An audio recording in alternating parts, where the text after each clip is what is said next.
Colleagues, the meeting is called to order.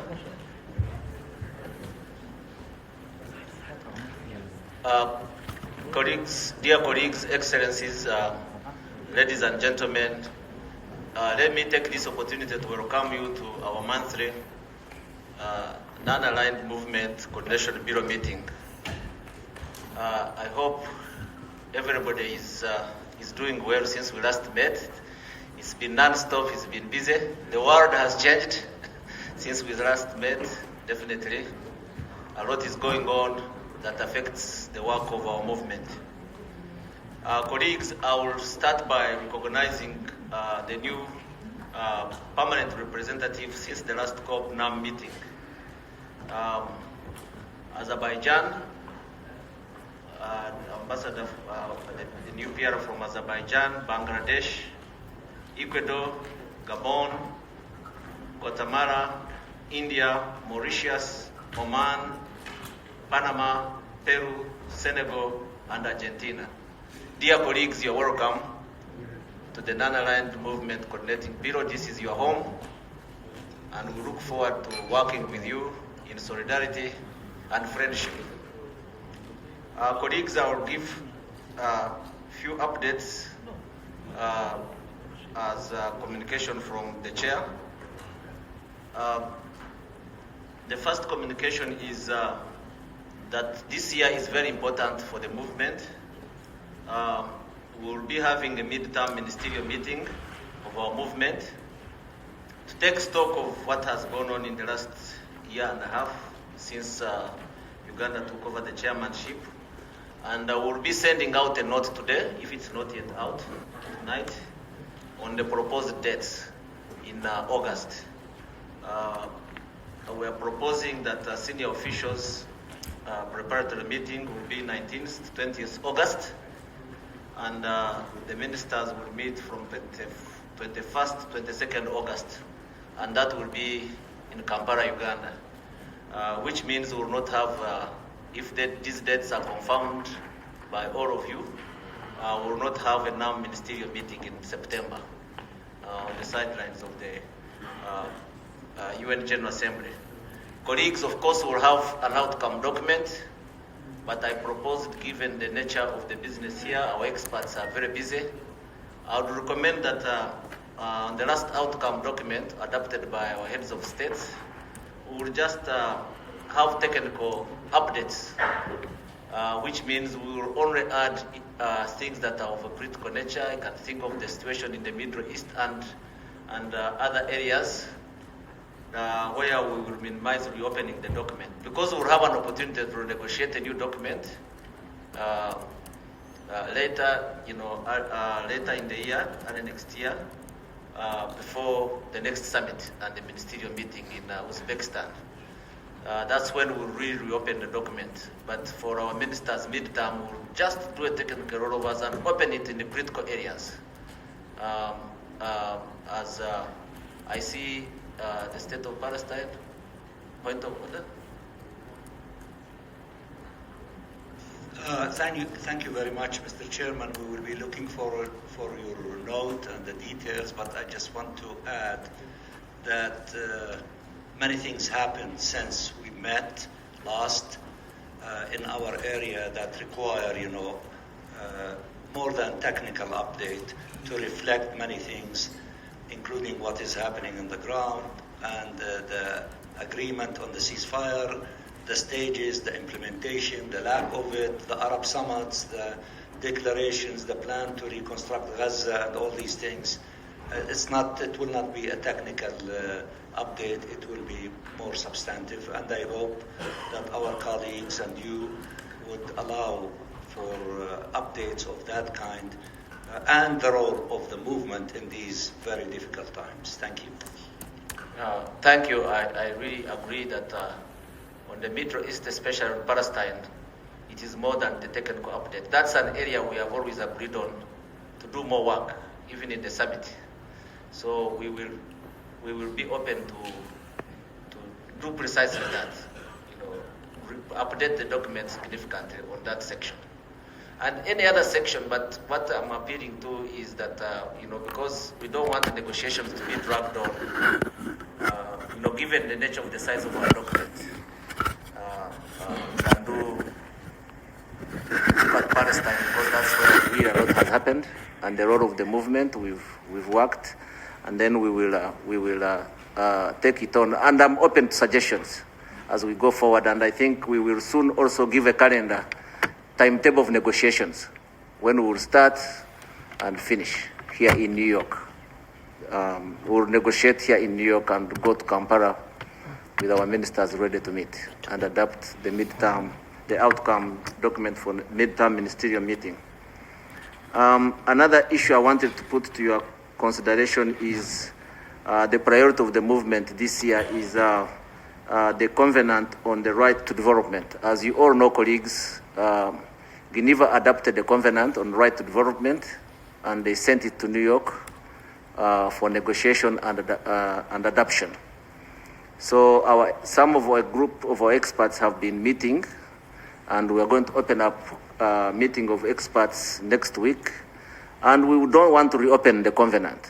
It's already been negotiated in Geneva, just simple note and rollover so that it can be adopted. This has gone on for 40 years. People have been doing this. And I really, NAM will be taking the lead on this, and would want your cooperation and hard work on this so that we make history together by adopting the Right to Development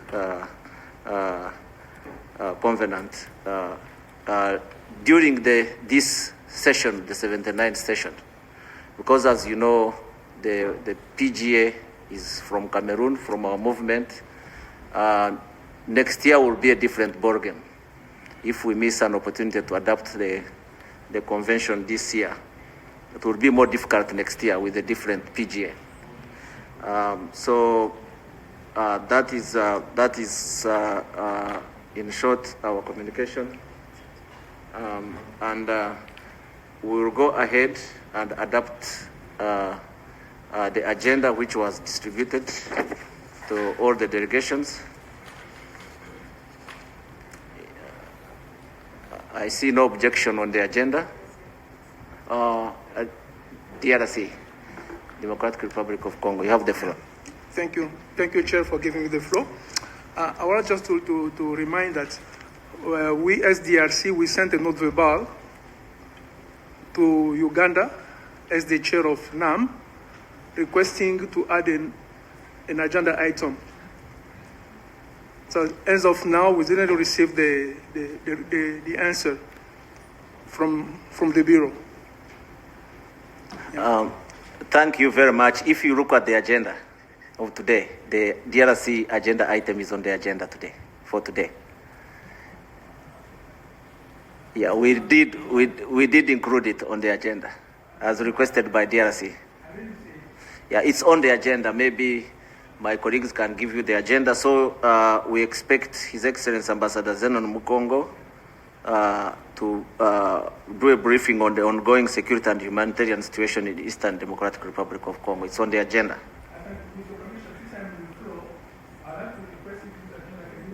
The next month, since the PR is out of New York, when he's back, he can address this agenda item during April monthly meeting. I thank you. Thank you. They will take note of that and we will act accordingly. Thank you. Yeah. Any other delegation that would write? Mari?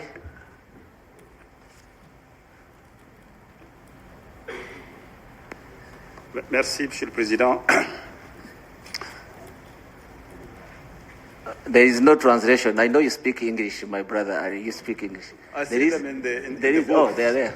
Okay. It's a liquidity crisis. Okay, that's a good sign. Eh? Thank you very much. Thank you. So I'll switch in English. Thank you. First of all, thank you for convening this meeting. Just a brief comment on the ministerial declarations. I would like the paragraph devoted to Mali be open to negotiation for two main reasons. The first one is the documents speak about the presence of the UN mission in Mali. This mission have left, more than a year. And they are talking also about the peace and security agreement signed in Algeria that Mali has denounced. So for these two main reasons, I want the negotiation to be open also on this, on the substance during the negotiation of the ministerial declaration. Thank you. Thank you, Ambassador. Of course, you will once we start the process of negotiations. You will have a chance to do an update on those paragraphs on Mali. You have an opportunity. Thank you. Any other delegation would like to take the floor on the agenda? I propose that we go ahead and adopt the agenda. The agenda is adopted. I'll go now to our briefing, our first briefing of the day. Her Excellency, Ms. Matthew Joini, the permanent representative of South Africa, and His Excellency Mr. Cornel Ferruja, the co-chairs of the ad hoc working group on revitalization of the work of the General Assembly during its 79th session. Maybe the Secretariat protocol can escort our colleague from Romania into the hall.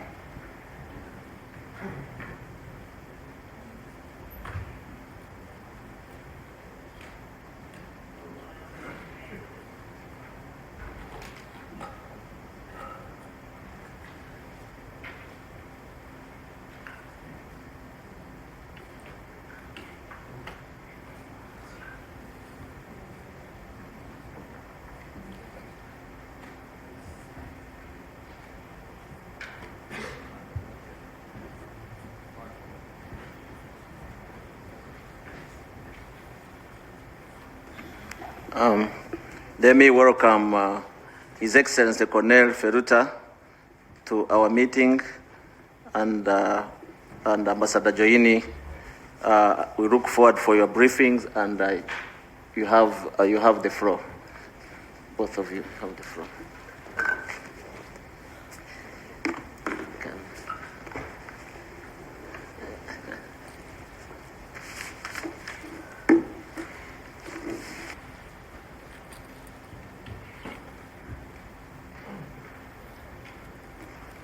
All right, good afternoon. Well, I'm so pleased to be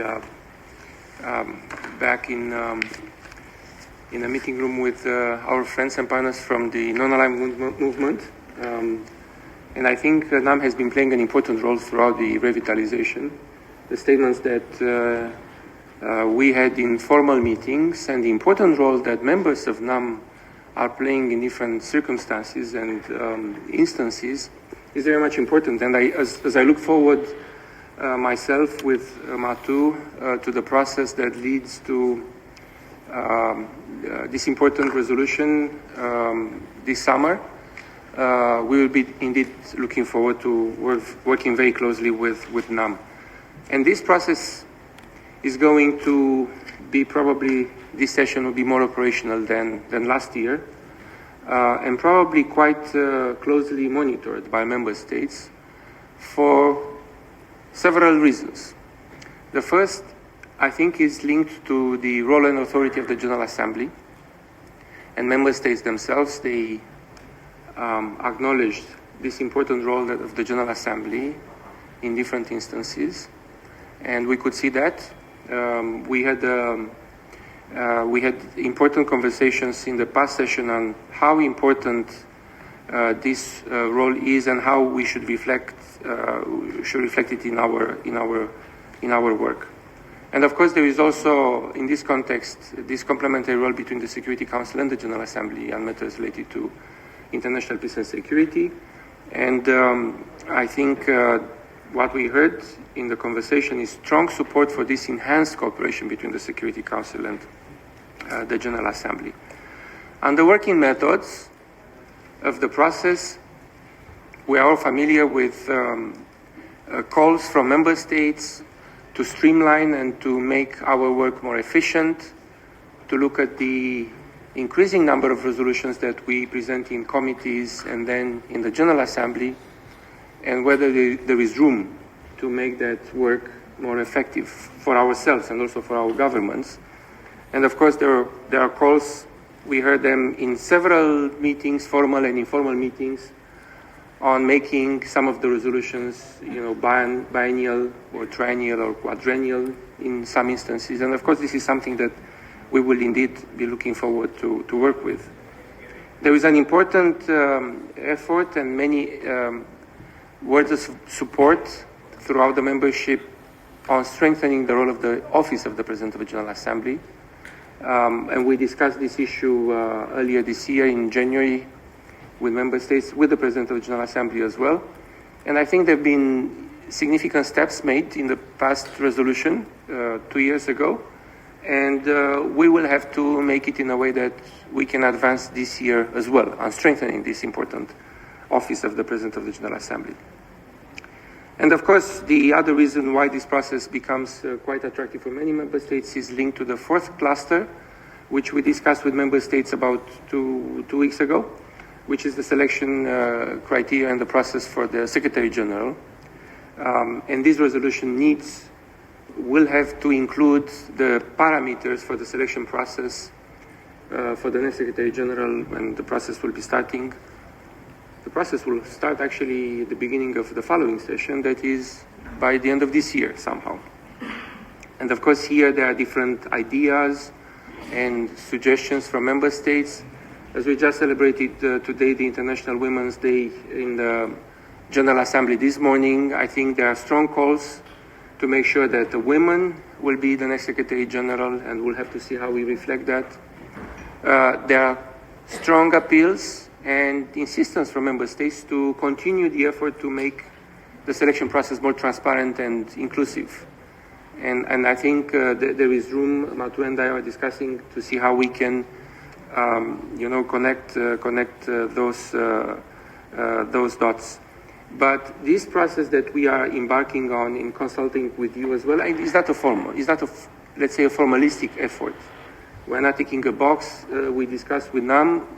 I think we will need to have a chance to compare notes from time to time in informal settings, formal as well. I think we'll be scheduling at some point some other formal meetings, and I'm very grateful for the to have the chance to work with Matu and benefit from her wisdom in the process, and also the institutional, experience that I think we want to put to a good use with member states. So I will leave it at that, and please, Matu. Thank you, Cornel. And thank you, Chair, for responding to our request. And this is what we are doing, as Cornel was saying, reaching out. As we are driving this process, we are reaching out, consulting with all different groups, regional groups, interest groups, and civil society on this resolution. As he said, it's one that is of interest to many, not just member states, but we the people are interested, especially in the theme on how do we select the Secretary General. And it is this resolution that we'll be adopting, that we are working on with you, that is going to codify that process. So we are here, Chair, to listen to NAM. Indeed, as Cornel said, you have been showing up very well in the 2 sessions that we've had so far. We've had very good input from NAM on the 2 themes, both on the how do we strengthen the office of the PGA, but also on the selection process. But again, as much as we hear in that room, we now come to you and to the PRs in particular to hear what they have to say. I have to say that this is one of the processes where the resolution makes a difference in how we work here, in how the General Assembly operates. So from one adoption to the other, that resolution doesn't get shelved somewhere, but it is immediately implemented. So if we are going to talk about how do we strengthen the process of the selection of the Secretary General, you can be assured that whatever we agree on is what will then be applied in the next selection of the Secretary General. So that then calls for us to really think carefully about that and say, how do we expand that role of the General Assembly to be able to influence that process? And as Cornell said, member states are looking for widening and allowing more transparency for the General Assembly to play its role while at the same time acknowledging and respecting the role of the Security Council. So there's a number of issues, clusters that have come out so far, but I think we are, instead of sharing those with you, we are more interested in hearing what the ambassadors have to say about this process. But just broadly, it'll be in how do we enlarge that transparency. Timeframes have been mentioned. More opening more space for the candidate once the Security Council has agreed that candidate to come back to the General Assembly before the process is finalized. There's been a discussion around the term. Should this be as it is, which is 2 terms, or should it be more, or just 1 term that is longer? So there are a number of ideas that have floated, but we will be relying on you in that room to say how do we make a difference for this process. Thanks, Chair. Thank you, Cornell and Matthew, for this really succinct and insightful briefing, and your plan is really solid, yeah? And we are in good hands, and this is an important session for revitalization of the General Assembly, and the movement has been really actively involved in over the years, but even this year. And I really want to thank Algeria, the delegation of Algeria, for leading the informal consultation on behalf of NAM. They do the heavy lifting for us in this process. I will now open the floor for delegations to make comments. Let me start with Singapore, followed by Morocco. Singapore, you have the floor. Good afternoon, Chairman, colleagues.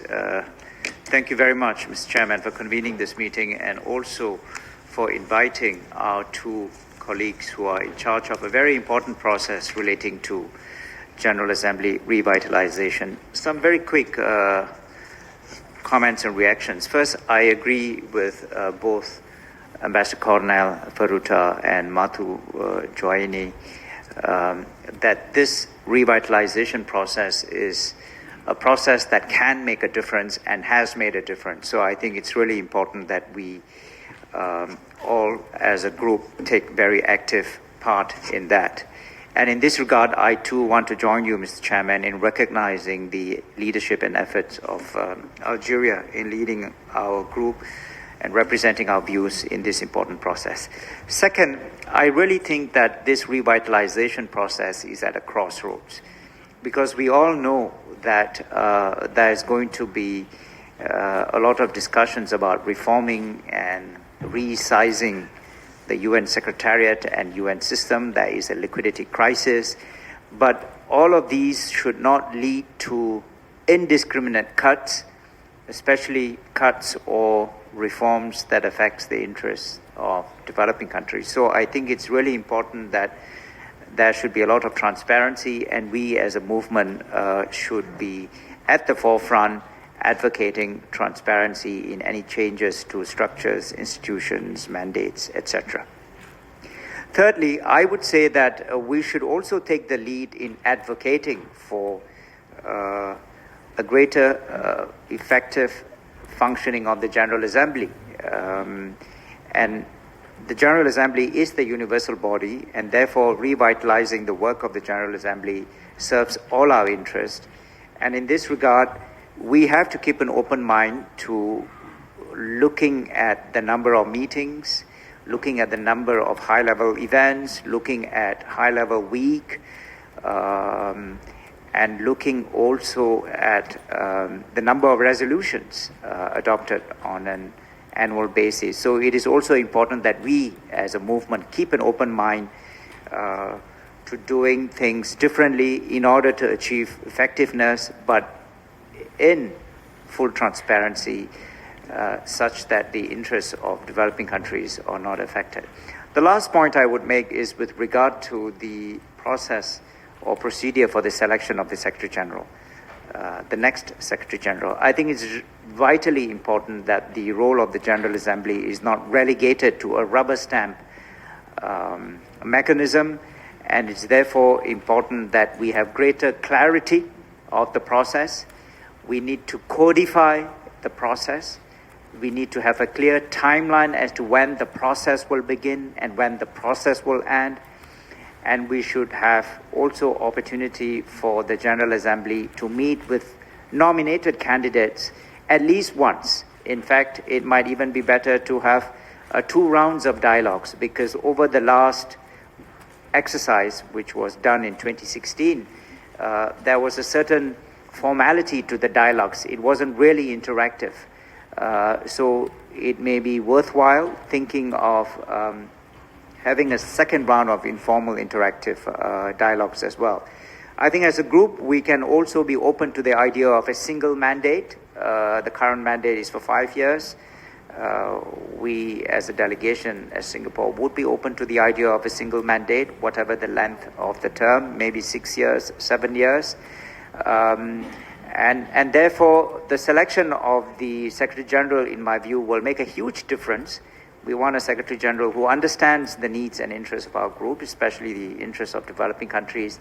And it is important that we participate actively in the revitalization process. And I just wanted to say that because we have Ambassador of South Africa as part of the process, it gives us great comfort that she knows and understands our interests, and she has our full support. And of course, the Ambassador of Romania too. We thank you for taking on this thankless task, and you have our support. I thank the distinguished representative of Singapore. I now give the floor to the distinguished representative of Morocco. You have the floor. Je vous remercie, Monsieur le Président. Thank you, Chair.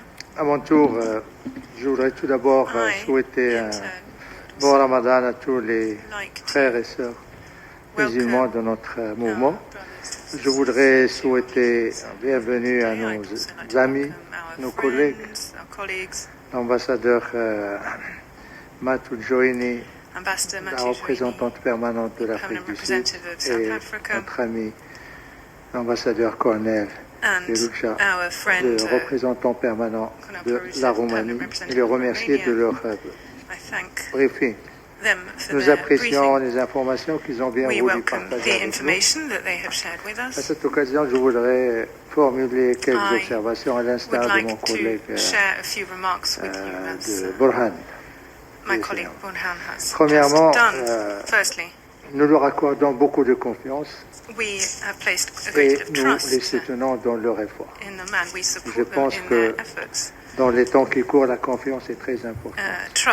Parce que nous croyons en leur leadership, en leur professionnalisme et en leur haut degré du sens de la facilitation qu'ils ont à mener. Deuxième observation, l'Assemblée générale est devenue de plus en plus importante par rapport aux décennies précédentes, surtout après la résolution sur le veto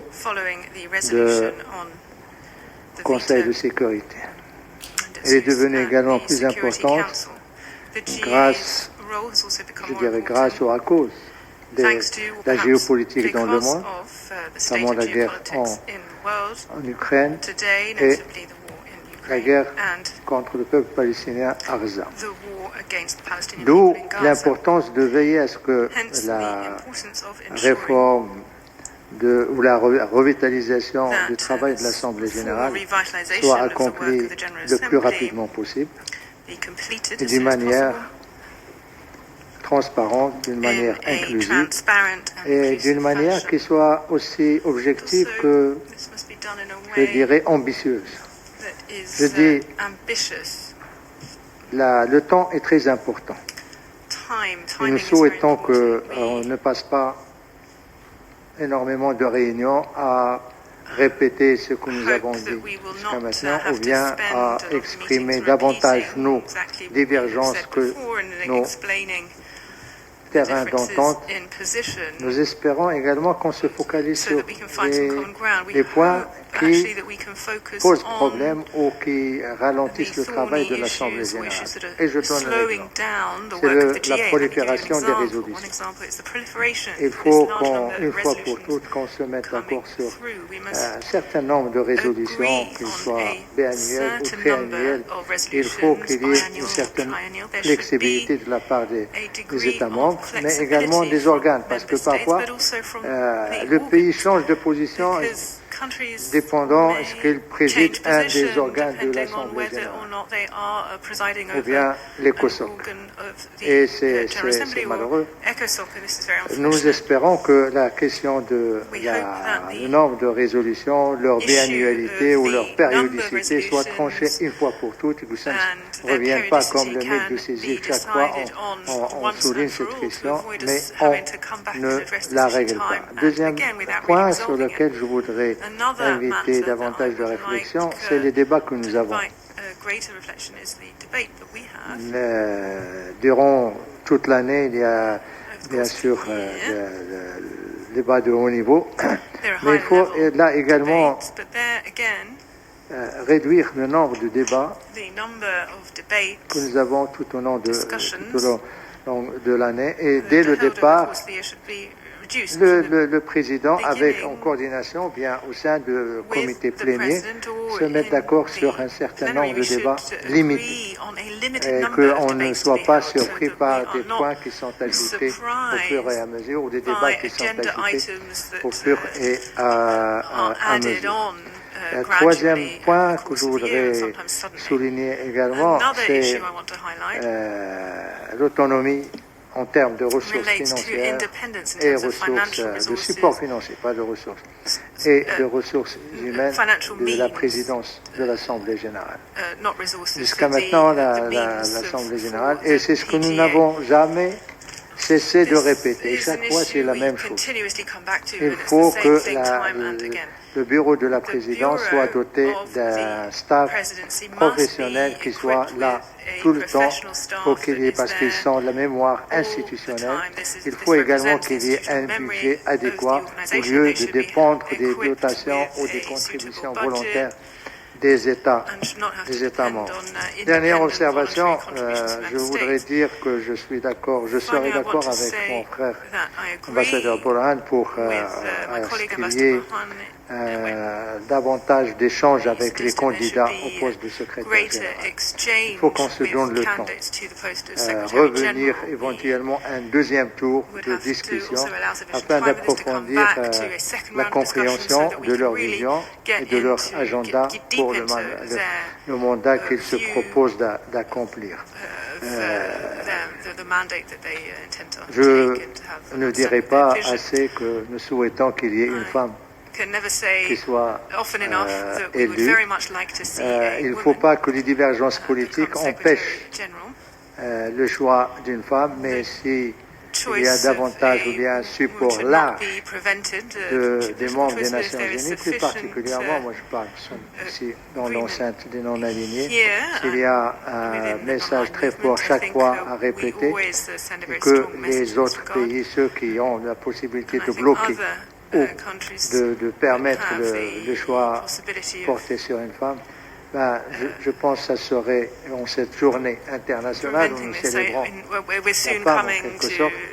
J'espère que ce que nous disons dans les salles puisse également être traduit dans la réalité en désignant une femme à la tête de cette organisation.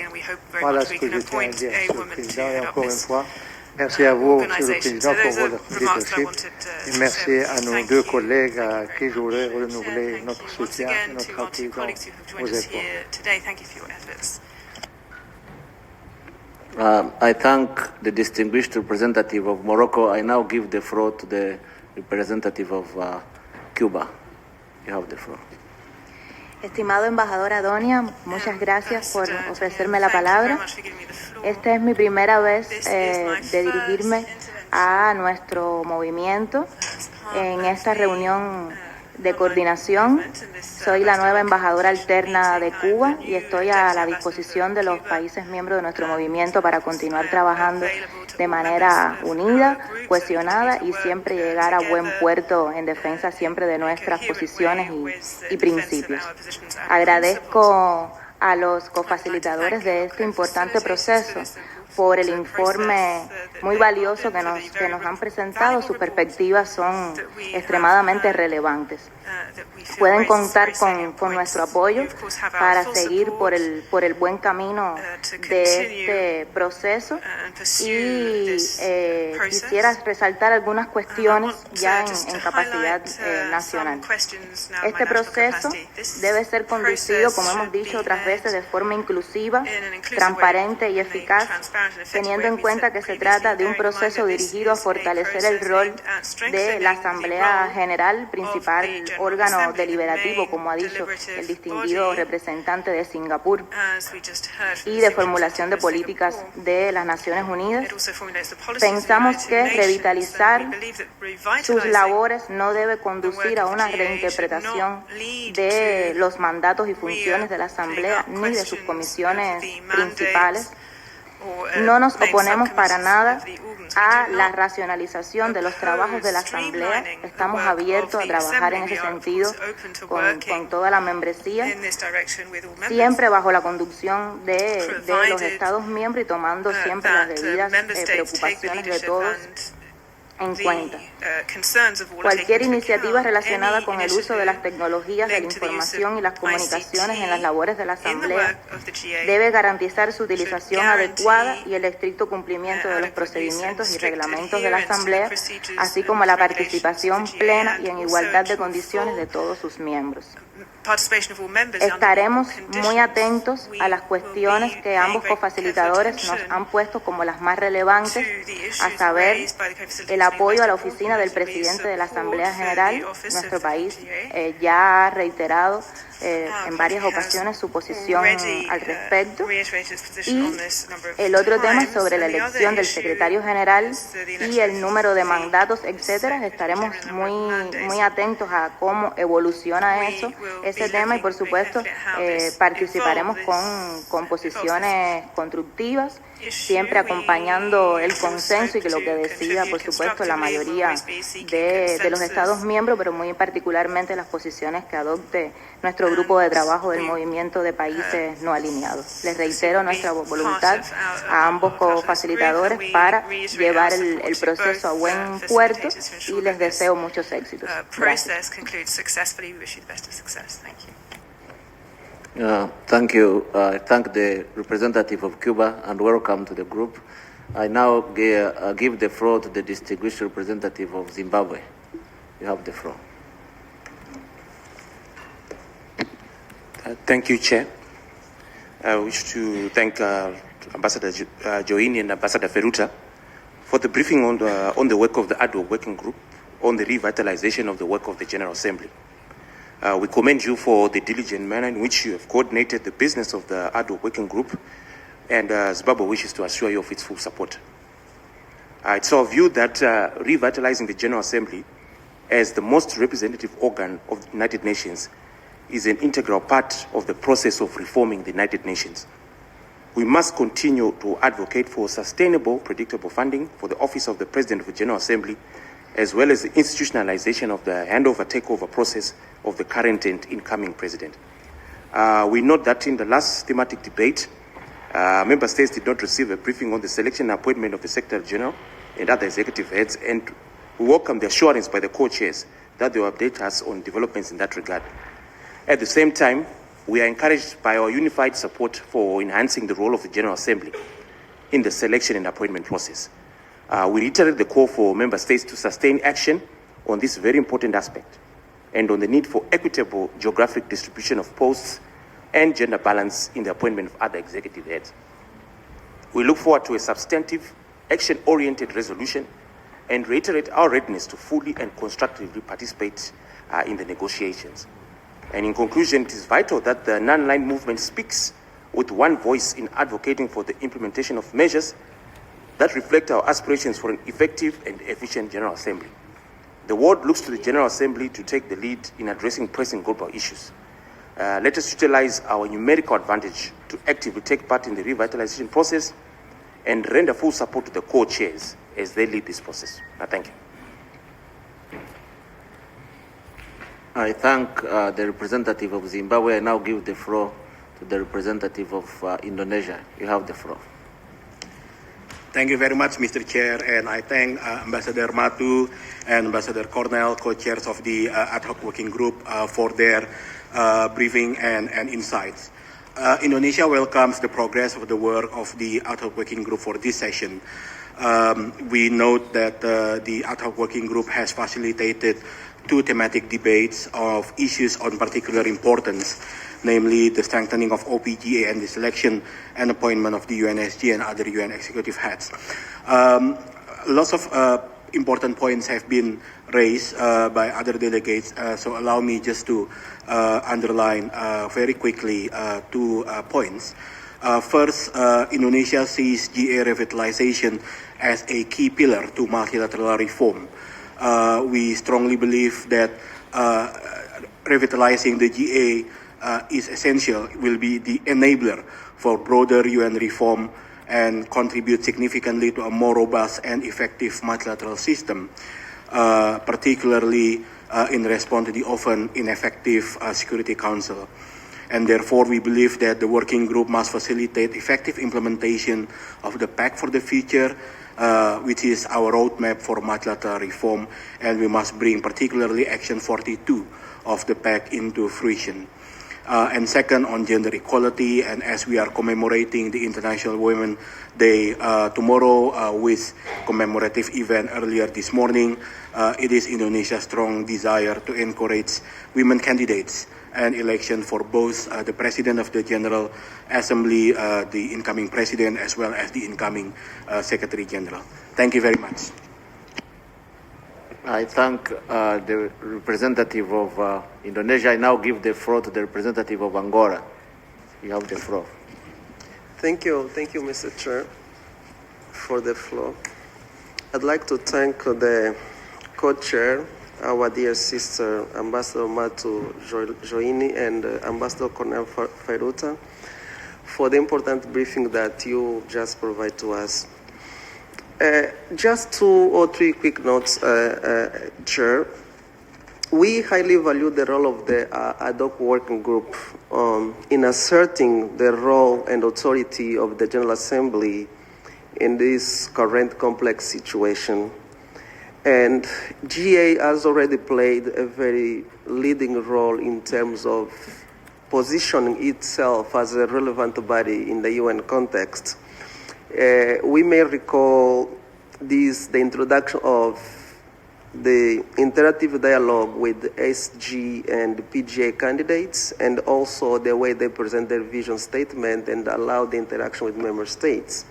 On this specific topic of interact with member states, I think for the practice of the last few years, it is okay, but I think it's necessary for us to see a way in which we could allocate a little more time for this interaction. I think the way they come and just present their vision statement does not really allow us to have this in-depth interactive discussion with the candidates. I think this is one of the areas that we really need to see. My delegation would like to see some improvement in this resolution. Regarding the office of the PGA, I concur with the previous delegation that spoke about the need of increasing the funding of the PGA. In this critical office, I think one of the most important things is the preserving the institutional memory of the PGA's office. But in order for the PGA's office to be in position to do that, they need a more permanent staff and funded by the regular budgets.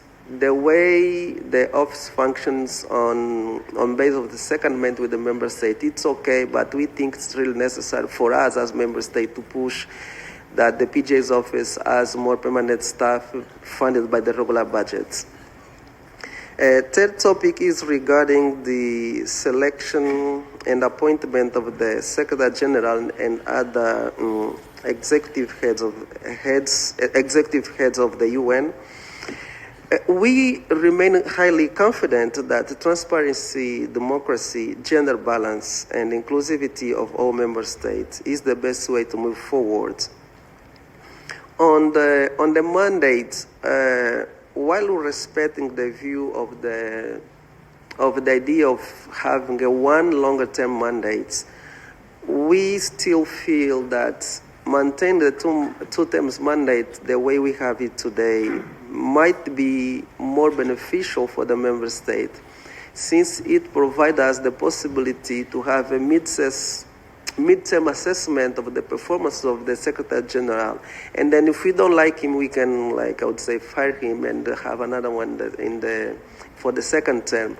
Although we have the established practice of the SCG of one region completing two-term mandate, but there have been exceptions during the UN history. Thank you, Mr. Chair. That's my contribution.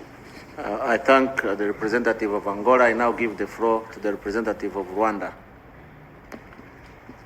Thank you very much, Chair. And I also join to thank the co-chairs for the briefing, but also agree with most of the points, Chair, raised by the previous speakers. And I think they hold much value. I think the whole idea of revitalization is to style up our organization. It's style up in terms of being fit for purpose. But in addition to what the previous speakers have raised, which I agree with, apart from effectiveness, efficiency, I think we need also to be thinking of relevancy. Relevance in terms of the people that this organization represent. How do we relate with them? Do they even know us? I was reading in terms of history that in the past, General Assembly, the high-level week, used to take place somewhere else. That means they were trying to bring the General Assembly close to people. We have raised the same issue in CSW's work in terms of how we need to revitalize it. How do we bring this work close to people? Do we always have to be in New York, every year in, every year out? Doesn't it also have relevancy that at some point we need to bring the organization close to people somewhere in this world? It's not the first time, but it has happened in the past. And I think at this time where multilateralism is being challenged left and right, and we're trying to hold it strongly, protect it, it will be useful in future also to say this global assembly need to be one time, two times, once a year, once in a time, bring it close to people. It can be in part of the world, it can be in Africa, it can be in any other of the continent, or in any other part of the world. I think as we think, in our view, and again we raise this in other forums, especially like a CSW, that we need to always bring it close to people so that they feel the relevancy of this organization. They feel the relevance of where they send their diplomats. They see the relevance of where their presidents come each and every year. They see the relevance that this organization belongs to us. I think this is something probably we need to look into. Thank you. I thank the representative of Rwanda. I now give the floor to the representative of Pakistan, followed by Nicaragua. You have the floor. Thank you, Chair. Let me also join colleagues in expressing our appreciation to Ambassador Feruta and Ambassador Joini for their excellent work in steering the discussions on the revitalization of the General Assembly. Colleagues have spoken about issues, themes that have been discussed in the ad hoc working group, including streamlining of the GA's work, the strengthening of the office of the President of the General Assembly, and better ways of electing the Secretary General and executive heads. I'm not going to dwell on that. NAM's positions and positions of individual members of NAM have been expressed during discussions in the ad hoc working group. But just to here utilizing this opportunity to underline and to share the views expressed by the members on the importance of this process of revitalization of the General Assembly to make it more effective and also relevant, as was just noted by our colleague from Rwanda, and relevant and responsive to the challenges and evolving situations and developments. And I think, as the Ambassador of Singapore said, this role is likely to assume more importance, especially in the current circumstances where we are faced together collectively with new challenges to not only this organization but also to multilateralism. So I think this is an important work that both of you ambassadors are undertaking, and you have our full support.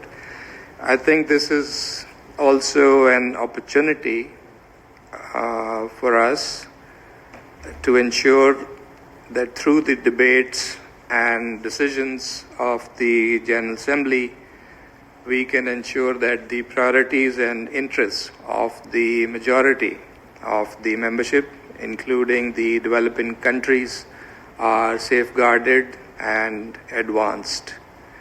The Ambassador of Morocco spoke about an issue which has been there. There are different views on it regarding proliferation of resolutions, but I would add to that by saying that we also need to see how we can ensure and monitor the implementation of the resolutions and decisions that are adopted by the General Assembly. I think we should be more worried, more concerned, and more focused on that aspect, on the aspect of implementation. And in that regard, I think a good challenge for us would be to see how we can ensure that all the commitments and decisions that were undertaken as part of the Pact for the Future, we will be able to have them implemented. Thank you. I thank the distinguished representative of Pakistan. I now give the floor to the distinguished representative of Nicaragua. You have the floor. Muchas gracias, querido hermano y presidente Adonia. Buenas tardes a todas y todos. Agradecemos la presencia, ¿no?, y la información proporcionada por los cofacilitadores, nuestra hermana Matu y al representante permanente de Rumanía.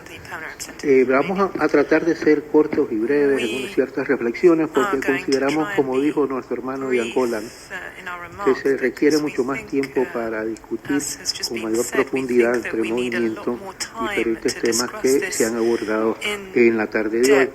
Brevemente, uno o dos percatos, ¿no? Uno, sobre la oficina del presidente de la Asamblea General. O sea, creo que es de todos sabidos, ¿no?, que con el tiempo, poco a poco, la oficina del presidente de la Asamblea General ha ido perdiendo su capacidad de operatividad. No solamente por no tener el presupuesto adecuado, sino también por no tener los funcionarios necesarios. Esto desde hace muchos años, décadas, ¿no?, se ha venido hablando. Nicaragua lo vio en carne propia cuando el padre Miguel de Escoto fue presidente de la Asamblea General en el 2008-2009. Y él enfatizó siempre la necesidad y la importancia política del presidente de la Asamblea General. También creo, ¿no?, que es necesario recordar que ese desplazamiento se ha dado pues en muchos niveles, empezando por el piso 38, ya que anteriormente el piso 38 era compartido. La mitad del piso eran las oficinas del secretario general, la otra mitad del piso eran las oficinas del presidente de la Asamblea General. Obviamente, el presidente ahora está en una oficinita chiquita aquí, en el segundo piso. Por lo tanto, no es una cuestión que el movimiento debería de considerar para dar el lugar necesario y el respeto que merece la oficina del presidente de la Asamblea General, tomando en cuenta que realmente él es el único democráticamente electo por la Asamblea General. Porque, como se ha hablado aquí, ¿no?, de la selección del secretario general también como tema, sobre ese asunto nosotros pensamos que la reflexión principal en este momento debe ser de que tiene que ser una persona de los países en desarrollo. Todos y todas sabemos, ¿no?, que los países occidentales y europeos en general están sobre representados en todas las estructuras, agencias, ¿verdad?, y mecanismos de Naciones Unidas. Desde el Consejo de Seguridad, pasando hasta por todo lo que es los funcionarios de nuestra organización. Eso también incluye cuando hablamos de la equidad de género, ¿no? Sí, perfecto, pero también es necesario implementar, ejecutar de una manera equitativa, porque cuando vemos en Naciones Unidas todos los puestos principales o la mayoría de esos puestos, pues no solamente está la cuestión de la equidad de género, sino también la distribución. Siempre hay más mujeres occidentales que mujeres de países en desarrollo en puestos importantes. Y esto pues hay que hablarlo, no hay que obviarlo ni ponerlo a un lado, mucho menos ignorarlo, ¿verdad? Y pensamos, como decíamos, ¿no?, de que lo más importante para la selección de secretarios generales debe ser una persona miembro de nuestro movimiento. Creo que esa debería ser la prioridad de nuestro pensamiento, ¿verdad? Porque solo así podemos asegurar de que los intereses de los países en desarrollo pueden estar bien representados. Muchas gracias. Thank the distinguished representative of Nicaragua.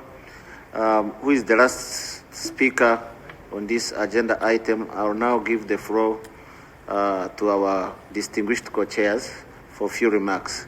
I'll start with Sister Matthew. You have the floor.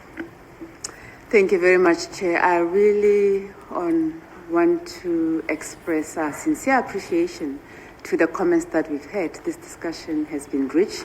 The inputs that you've given us have been rich. They've covered, in fact, all 4 areas of the work of the ad hoc working committee. The centrality and role of the GA, given the complexity that you've all talked about. So it's good that you give us input on that. Input on the working methods, how do we reduce and streamline the work of the General Assembly. You've given us input on the Office of the PG. I think the Ambassador of Nicaragua just right there at the very end. And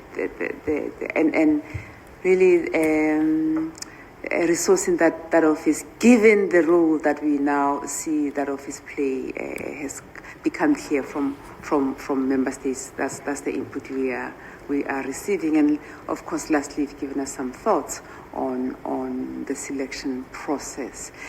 So it's Chair, we are grateful, and we encourage NAM to continue participating in this process, of course, once we go into dealing with the resolution itself, through Algeria coordinating your input. So we look forward to that. Thank you.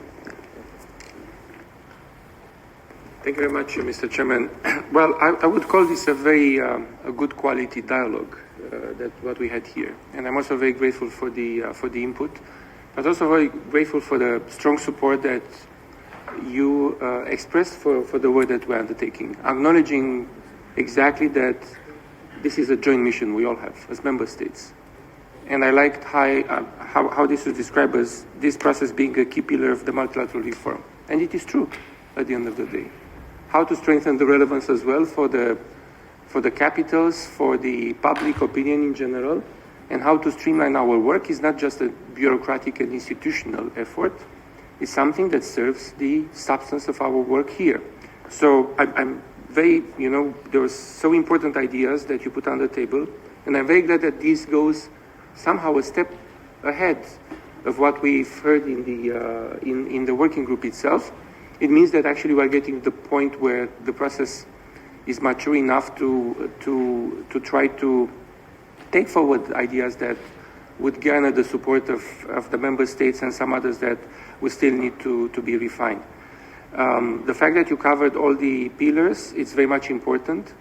The issue of resolutions, how to work on them first to make them, to decide when we can approach them in a biennial or triennial way or whatever, but also the issue of the monitoring the implementation, which is equally important as well. We adopt resolutions to be implemented, and we have to make sure that we do that. So I'm very much encouraged by these important ideas that you shared, and of course, we will be continuing our efforts, and of course, we are not only that we are available, but we will be also reaching out to you and knock on your door, even if you don't want to. Thank you so much. You're always welcome, and thank you for the rich briefing.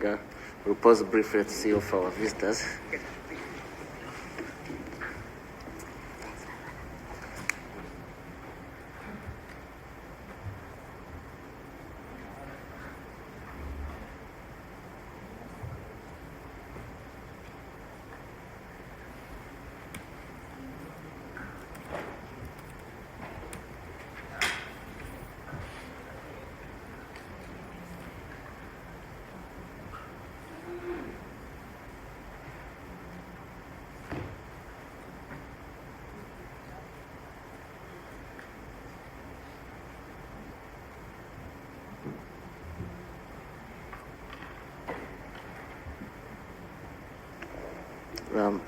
We now resume our meeting. Go on the agenda item number 5, reports of coordinators of NAM Working Group and Caucus. I will begin with Algeria, NAM Ad Hoc Working Group on Revitalization of the Work of the General Assembly. I think it flows well with the briefings we have just had. You have the floor, Algeria.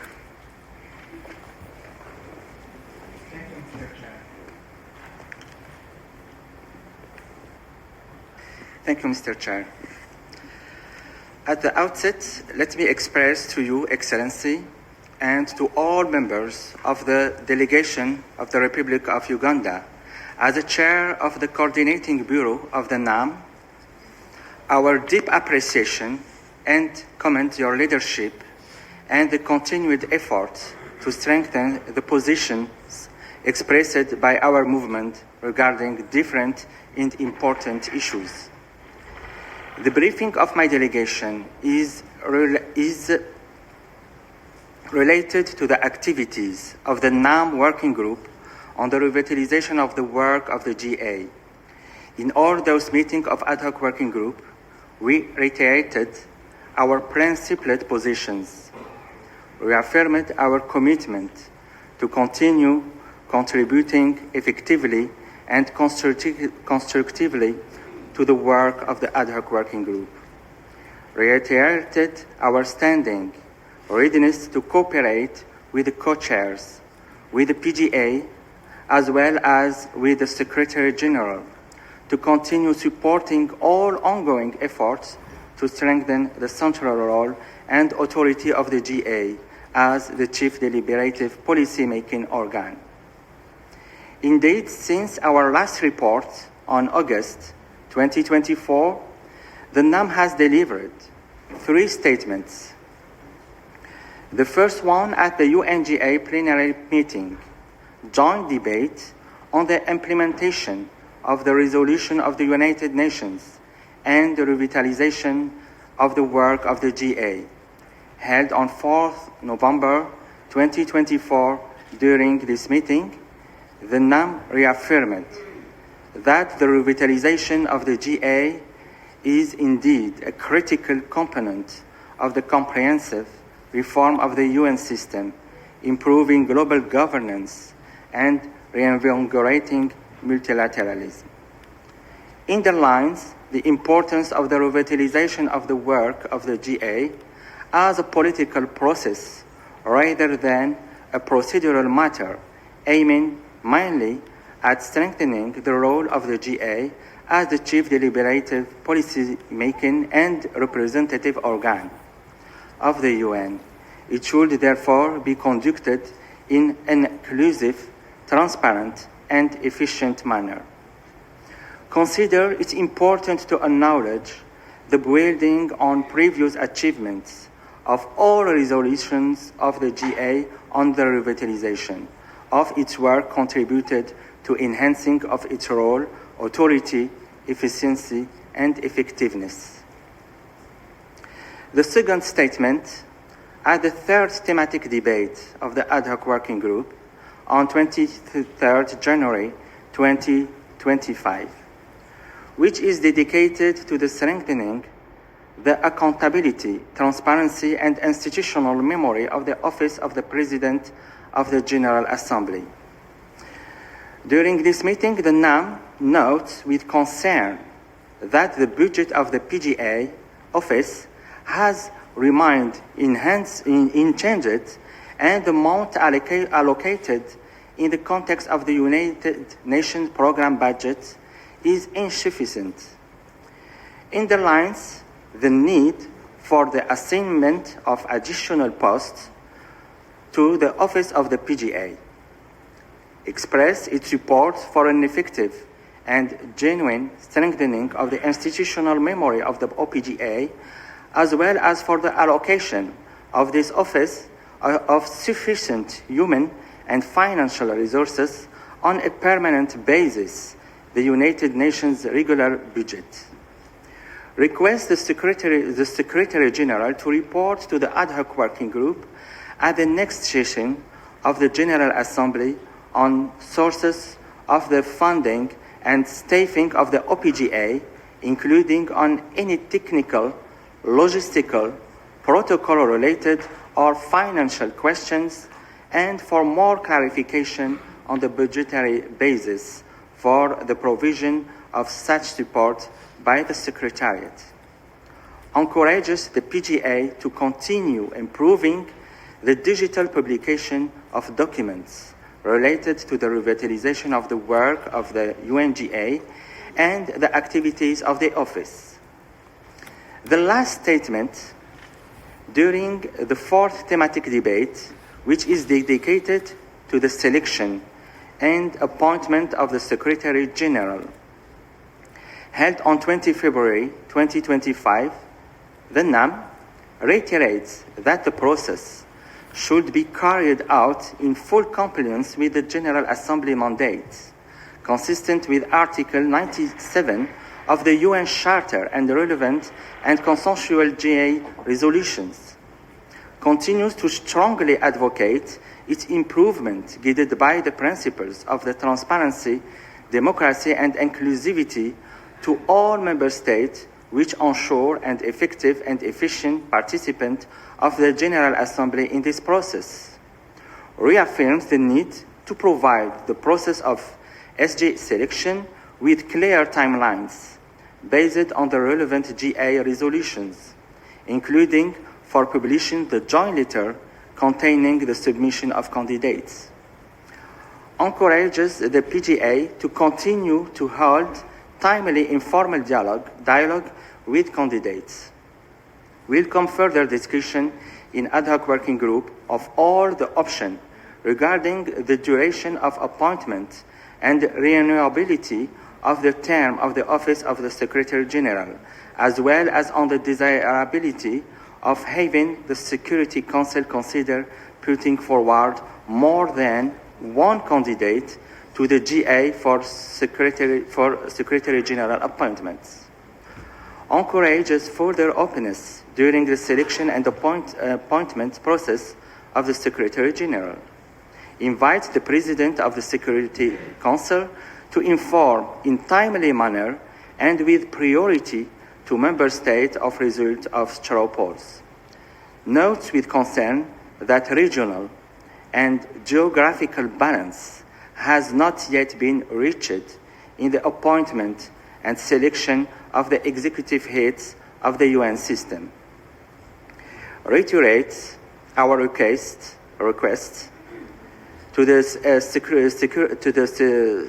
SG in accordance with paragraph 75 of Resolution 77/335 to continue the ongoing efforts to ensure equitable geographical distribution in the Secretariat and to ensure as wide a geographical distribution of staff as possible in all departments and offices and at all levels of geographical posts, including at the director and higher levels of the Secretariat.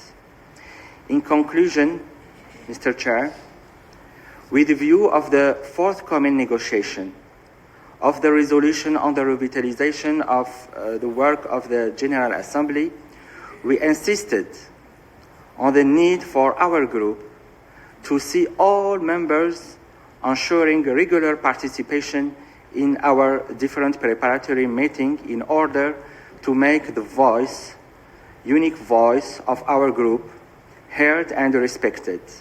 We reiterated all our call that my delegation is always open and welcomes inputs from the group members. I thank you.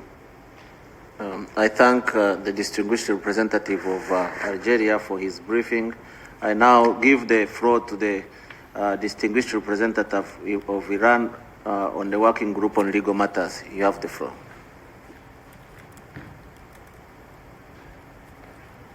Bismillahirrahmanirrahim. Mr. Chair, I would like to commence by expressing my utmost gratitude to the Republic of Uganda as the chair of the Coordinating Bureau of the Non-Aligned Movement for its tireless efforts in various processes within the United Nations. We reiterate our continued support for Uganda's leadership as the chair of the Coordinating Bureau of the Non-Aligned Movement. I would also like to sincerely thank all NAM members for their kind support of the Working Group on Legal Matters. Mr. Chair, during the past year and earlier this year, the Non-Aligned Movement continued its active engagement in the important United Nations Legal Forum, namely the Sixth Committee of the General Assembly and the Special Committee on the Charter of the United Nations, and on the strengthening of the role of the organization.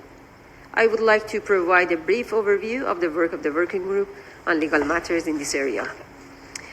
The Sixth Committee of the 79th session of the General Assembly was held from 2 October to 22 November 2024. In this respect, ahead of the meetings of the Sixth Committee of the General Assembly, the Islamic Republic of Iran, as the coordinator of the NAM Working Group on Legal Matters, initiated the process of coordination on relevant agenda items for the upcoming Sixth Committee meetings. Following the finalization of coordination among the movement, statements were delivered on behalf of the Non-Aligned Movement under the following agenda items of the Sixth Committee. First, criminal accountability of United Nations officials and experts on mission. 2, United Nations Program of Assistance in the Teaching, Study, Dissemination, and Wider Appreciation of International Law. 3, consideration of effective measures to enhance the protection, security, and safety of diplomatic and consular missions and representatives. 4, report of the Special Committee on the Charter of the United Nations and on the strengthening of the role of the organization. 5, the rule of law at the national and international levels. 6, the scope and application of the principle of universal jurisdiction. 7, measures to eliminate international terrorism. And 8, report of the Committee on Relations with the host country. The meeting of the Special Committee on the Charter of the United Nations and on the strengthening of the role of the organization was held from 18 to 26 February 2025. Coordination among the movement commenced ahead of the meeting, and upon the successful finalization of the coordination, the NAM statements were delivered under the following topics. 1, the NAM General Statement before the Charter Committee. 2, the NAM Statement on the annual thematic debate, exchange of information on state practices regarding the use of procedures envisaged in the Charter and under international instruments. 3, introductory remarks on the explanatory note by the Non-Aligned Movement on the identification of other peaceful means of pacific settlement of disputes in Article 33(1) of the Charter of the United Nations, adopted in paragraph 5b of Resolution A/77/109. I would like to underline that this year the Charter Committee was able to adopt 8 substantive reports. Hence, the explanatory note, as mentioned above, has been annexed to the said report as contained in document A/80/33, Annex 4, upon request of the movement. In conclusion, Mr. Chair, I would like to thank the Permanent Mission of the Republic of Uganda and all NAM members for their engagement and kind support for the work of the movement on legal matters. Thank you. Thank you. I thank the distinguished representative of Iran. Now I give the floor to the distinguished representative of Indonesia, a working group on disarmament.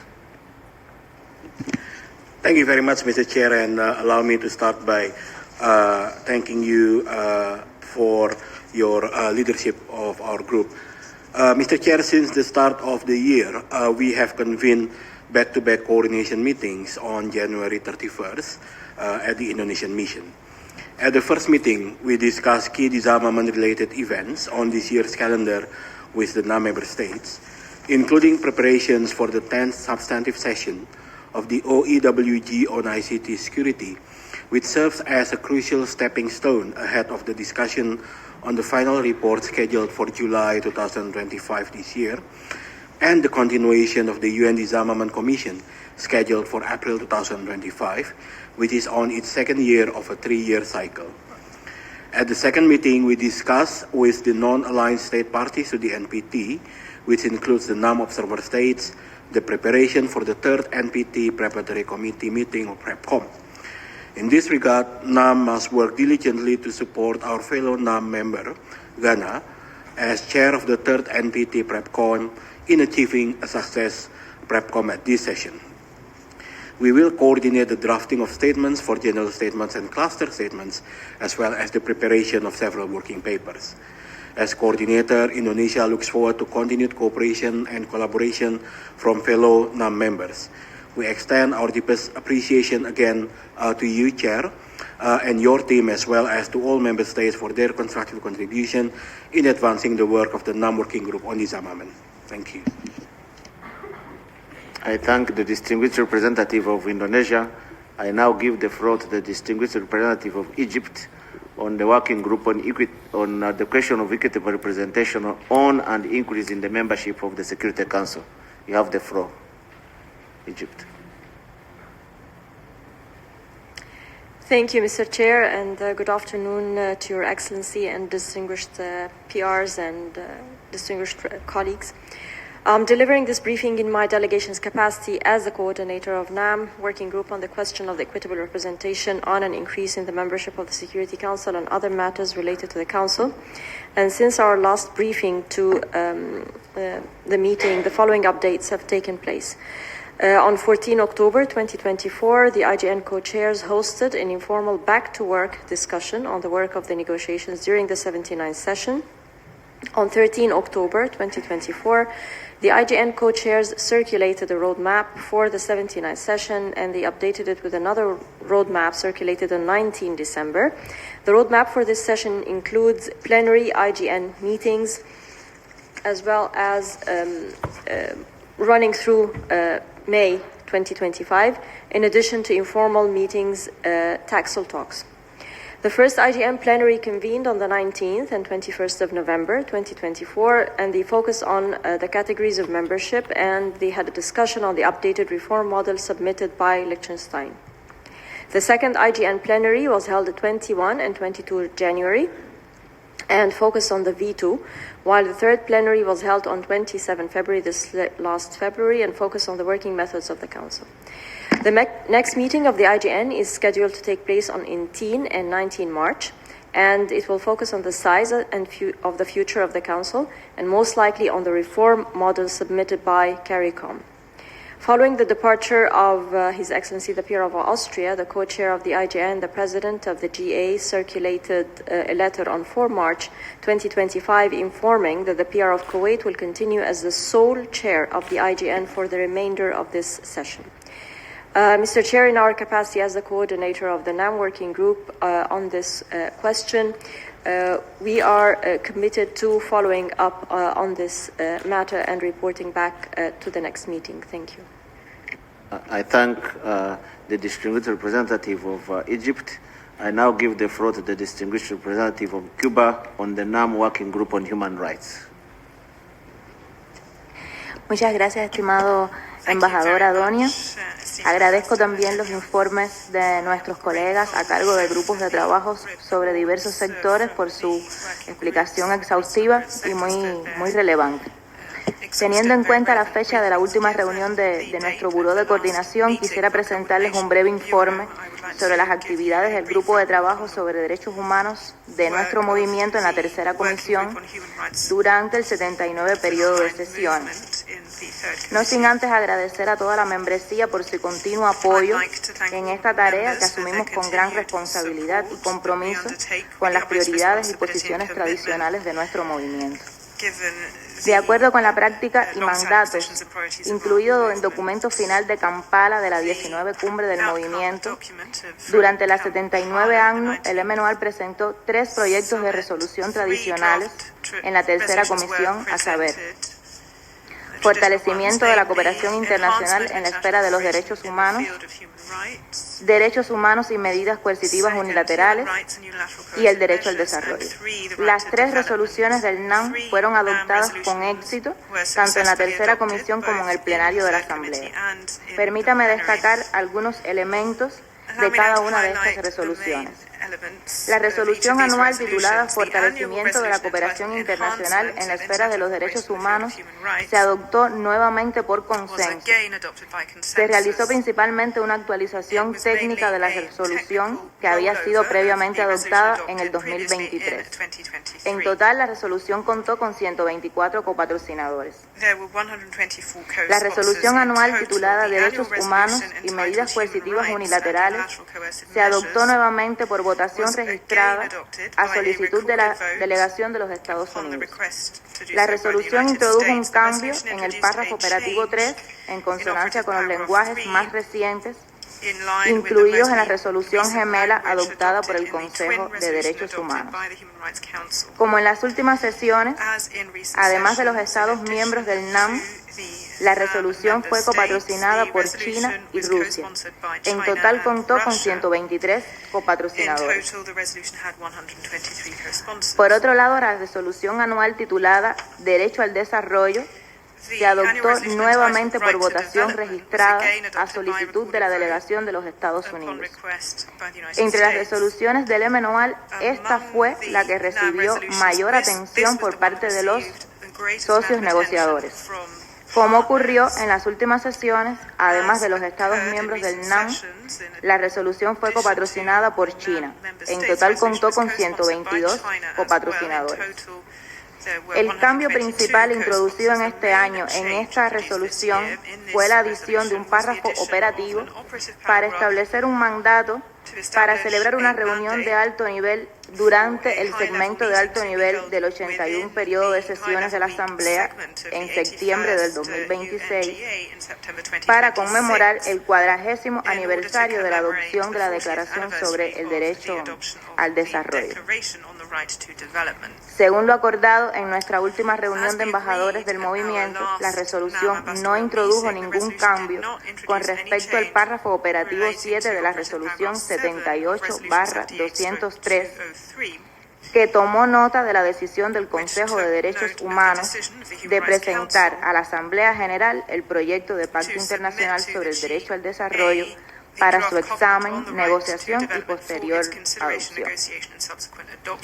Quisiera además aclarar o expresar que han transcurrido 2 meses del año 2025 y estamos alarmados por los constantes desafíos al multilateralismo y al espíritu de consenso que debe primar en la organización.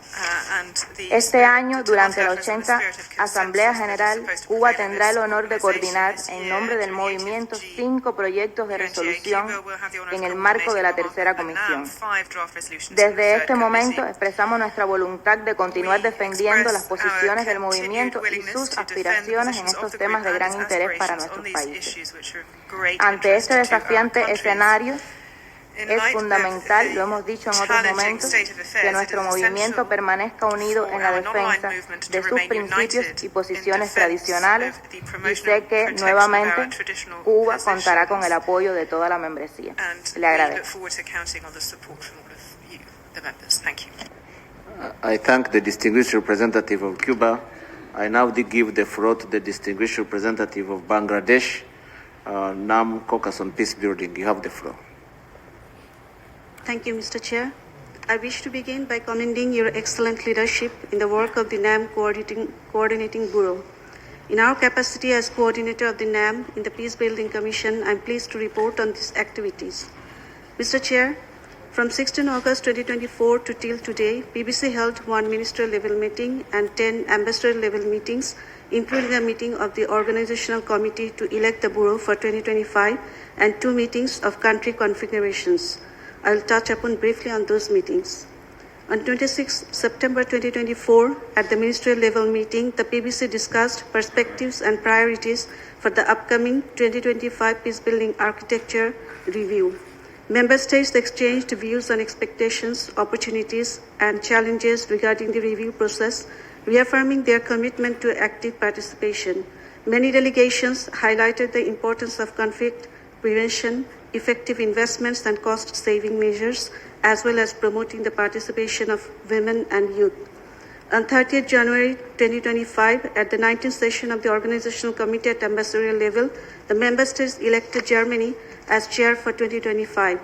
The number of vice chairs was increased from 2 to 4. The 4 vice chairs are Morocco, Japan, Poland, and Brazil. Also, Sweden, Brazil, and Morocco were elected as the chairs of the Liberia Country Confederation, Guinea-Bissau Country Confederation, and Central African Republic's Country Confederation, respectively. On 19 September 2024, at the ambassador level meeting on the activities of the Peacebuilding Fund, the Assistant Secretary General for Peacebuilding Support provided the Commission with a briefing on the key activities and developments of the PBF for the year 2024 and planned programming for 2025, and also briefed on the issue of changes to the PBF's terms of reference in compliance with Resolution 78/257. On 15th October 2024, at the 7th Annual Consultative Meeting between the African Union Peace and Security Council and the PBC, the participants focused on enhancing partnerships between the two bodies, building on discussions from the previous year's informal meeting in Addis Ababa. On 2nd December 2024, at the annual session on the theme of internally displaced persons and refugees in the context of peace building and conflict prevention, the members emphasized the critical importance of durable solutions of conflicts. They highlighted the immense scale and severity of the crisis of displacement and its far-reaching impacts. On 6 December 2024, at the ambassador level meeting on Guatemala's national prevention efforts and progress in the implementation of its key peace-building priorities, the participants highlighted Guatemala's steadfast commitment to democratic governance, inclusive participation, particularly of previously marginalized groups such as indigenous populations and women in national dialogue, women's empowerment, strengthening the rule of law, delivery of basic social services, and sustainable development. This was the second time in 2024 the President of Guatemala participated in a PBC meeting. On 15 January 2025, at the meeting with the advisory group of the Secretary General's Peacebuilding Fund, the PBC members focused on enhanced collaboration between the two bodies as well as implementation of the Pact for the Future in the lead-up to the 2025 PBAR. Discussions also underscored the importance of strengthening synergies between the two bodies to support national prevention strategies and to improve the sustainability and predictability of peace-building funding. On 17 January 2025, at the ambassador level meeting, the members discussed the Inter-American Development Bank's framework for supporting populations in situations of fragility, conflict, and criminal violence. They highlighted IDB's contributions to addressing FCCV's ongoing commitment to peace building through financial support and expertise, and the importance of collaboration between the IDB, the UN, and other development banks. On 19 February 2025, the PBC held an ambassadorial level meeting to adopt its annual program of work. As for the country configurations, the Liberia configuration and Guinea-Bissau configuration meetings were held on 19 August 2024 and 22 January 2025, respectively. In addition, the chair of the Liberia configuration visited Liberia on 21st to 26 November 2024. Now on the advisory, bridging and convening role of PBC. In this reporting period, the PBC sent 4 written advices to the Security Council on 9th October 2024 on development in Colombia, on 17th October 2024 on women, peace and security, on 13 November on the Central African Republic, on 21st August 2024, the new agenda for peace, addressing global, regional and national aspects of conflict prevention. During this reporting period, the Chair also sent letters to the Secretary General and Presidents of the General Assembly and the Security Council on the 2025 review of the peace building. Moreover, the PBC held regular expert-level meetings during this reporting period. This is all from my side. I thank you, Mr. Chair. Thank you. I thank the distinguished representative of Bangladesh. I now give the floor to the distinguished representative of Panama, briefing us on the NAM caucus on UN Security Council, and he will be our last brief on this agenda item. You have the floor, Panama. Señor Presidente, Excelencias, miembros del NAM. I will continue in English as I wasn't sure if there was going to be interpretation. But at the outset, please allow me to congratulate you for your successful chairmanship. It is an honor for Panama to brief NAM on the Security Council meetings held for the month of February under the presidency of the People's Republic of China. I want to take this opportunity to express that Panama holds a special place for the non-aligned movement as a political space that unwaveringly supported our struggle for sovereignty and territorial integrity and our rightful ownership of the Panama Canal. Now let me turn to our briefing on the Security Council matters for the month of February. On February 4th, 2025, the Security Council held close consultations on the situation in the Middle East, including the Palestinian question. Sigrid Kaag, Acting Special Coordinator for the Middle East Peace Process and Senior Humanitarian and Reconstruction Coordinator for Gaza, along with Joyce Msuya, ASG for Humanitarian Affairs, outlined the gravity of recent developments in the West Bank and Gaza. Council members addressed the status of the ceasefire in Gaza, in effect since January 19th, and the progress in the release of hostages and prisoners.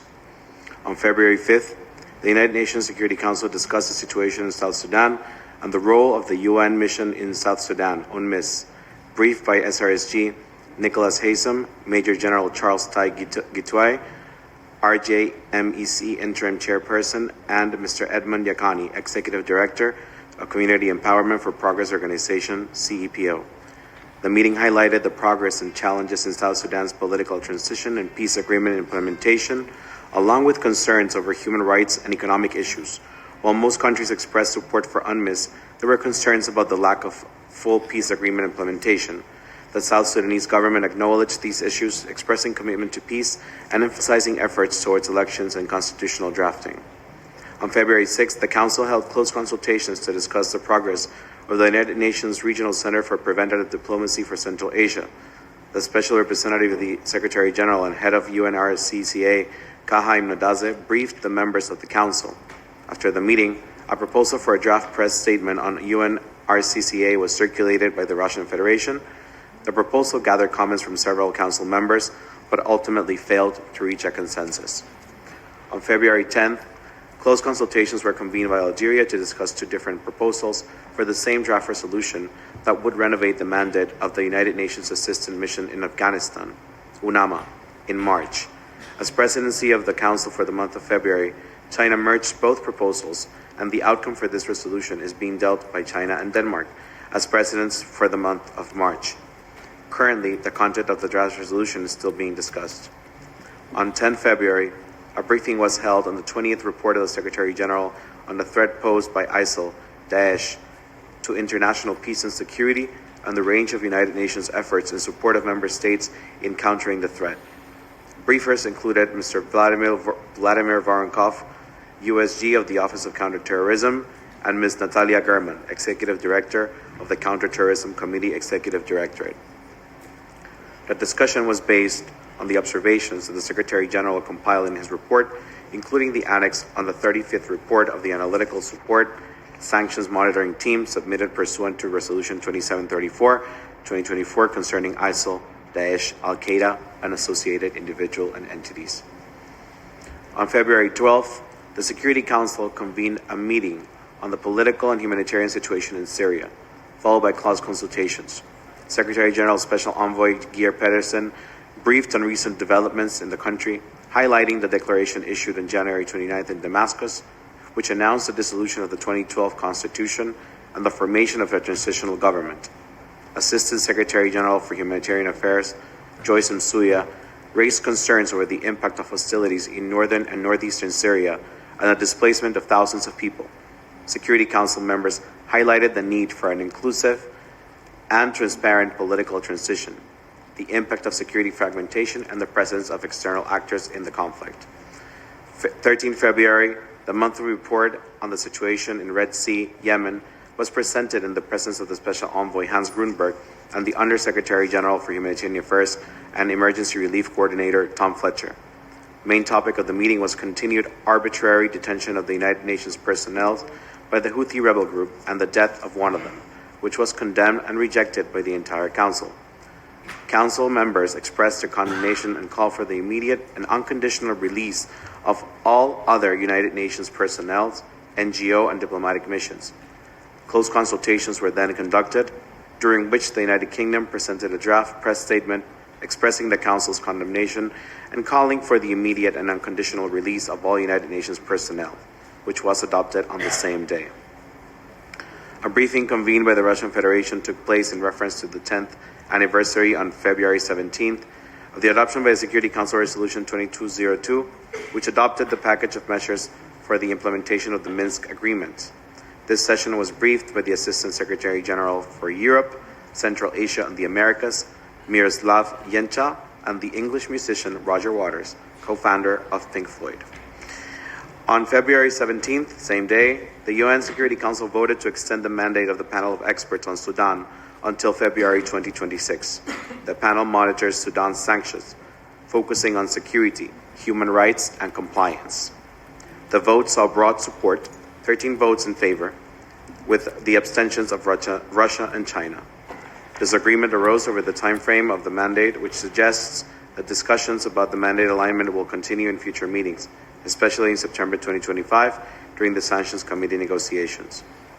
On February 18th, under China's presidency, the United Nations Security Council convened a high-level open debate titled Practicing Multilateralism, Reforming and Improving Global Governance. The meeting was presided by China's Foreign Minister, Wang Yi, and provided a platform for member states to reiterate their commitment to multilateralism while addressing its challenges. Countries recognize multilateralism as essential to maintaining global peace and security, but voiced concerns over growing geopolitical tensions and the need for deep institutional reforms. Many advocated for greater representation of developing countries, particularly from the Global South and Africa, to ensure a more equitable decision-making process. The Pact for the Future, adopted at the 2024 Summit of the Future, was widely cited as a crucial framework for strengthening international cooperation and reforming outdated systems. On 19 February, the UN Security Council held a briefing on the situation in the Democratic Republic of the Congo at the request of the DRC and supported by France, with updates from the Special Representative of the Secretary General and Head of MONUSCO, Bintou Keita, as well as the Special Envoy of the Secretary General for the African Great Lakes region, Wang Xia. The members of the Council were in favor of the Security Council's early adoption of the resolution proposed by France, stressing that consensus needs to be reached as soon as possible. They also reiterated their support for regional processes, in particular in follow-up to the integration of the Luanda and Nairobi processes as a result of the regional meeting held the same week. On the same day, February 19th, the UN Security Council held a meeting focused on the ongoing political, security, and humanitarian situation in Libya. Rosemary DiCarlo, Under Secretary General for Political Affairs, updated the Council on efforts to address the political crisis, noting the progress in revitalizing the political process, nonetheless highlighting the persistent challenges, such as political polarization, armed actors, and external interference. Member states expressed concern over political rivalries and foreign interventions complicating the current situation, calling for a clear and transparent electoral process. Member states also reiterated support for the UN support mission in Libya, UNSMIL, and praised the appointment of Hannah Tete as special representative, hoping her leadership would further advance reconciliation and political dialogue in Libya.